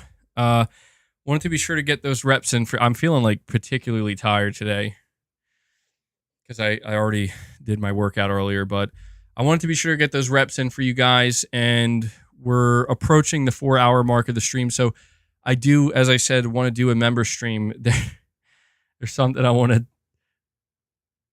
to talk to you guys about. saying, did you know from Kojima's codename Fizzant, the word Tiny Spy comes out? I didn't know that. That's funny. Tiny Spy. What could that mean? What could that mean? Kojima's always teasing us with something. But with that being said, I am going to bring this stream to an end. Again, if you have a membership, if you were gifted a membership, or if you still have a membership, in the next 5 to 10 minutes, the members lounge is going to go live. I don't know why I said lie. I can't even speak. The members lounge is going to go live. I have a particular thing that I want to go over with you guys that I saved for it. So I hope you'll join me over there.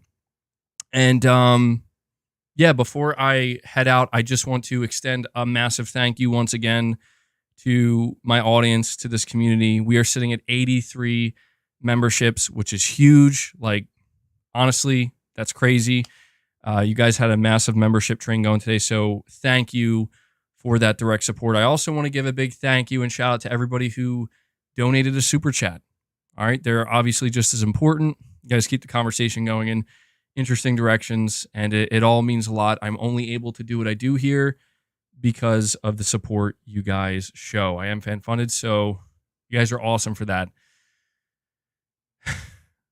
I'm out of breath because I just did like 15 reps. I don't know, it was like 12 or 15 reps of curls with 50-pound dumbbells. So also squatting to pick them up, that adds to it. But yeah, I also want to make sure I give a big shout out to Devil Shooter. He does the timestamps for the streams. He does an amazing job. So if you see Devil Shooter in the comments with the timestamps, make sure you give him a thank you. I know he really appreciates it. Show him some love. And yeah, so this is where I'm going to bring it to an end. Members Lounge is going live in just a couple minutes. I'll see any of my members who are going to join me over there. And to everybody else, I will catch you guys in the next proper stream. So until next time, take care, everyone.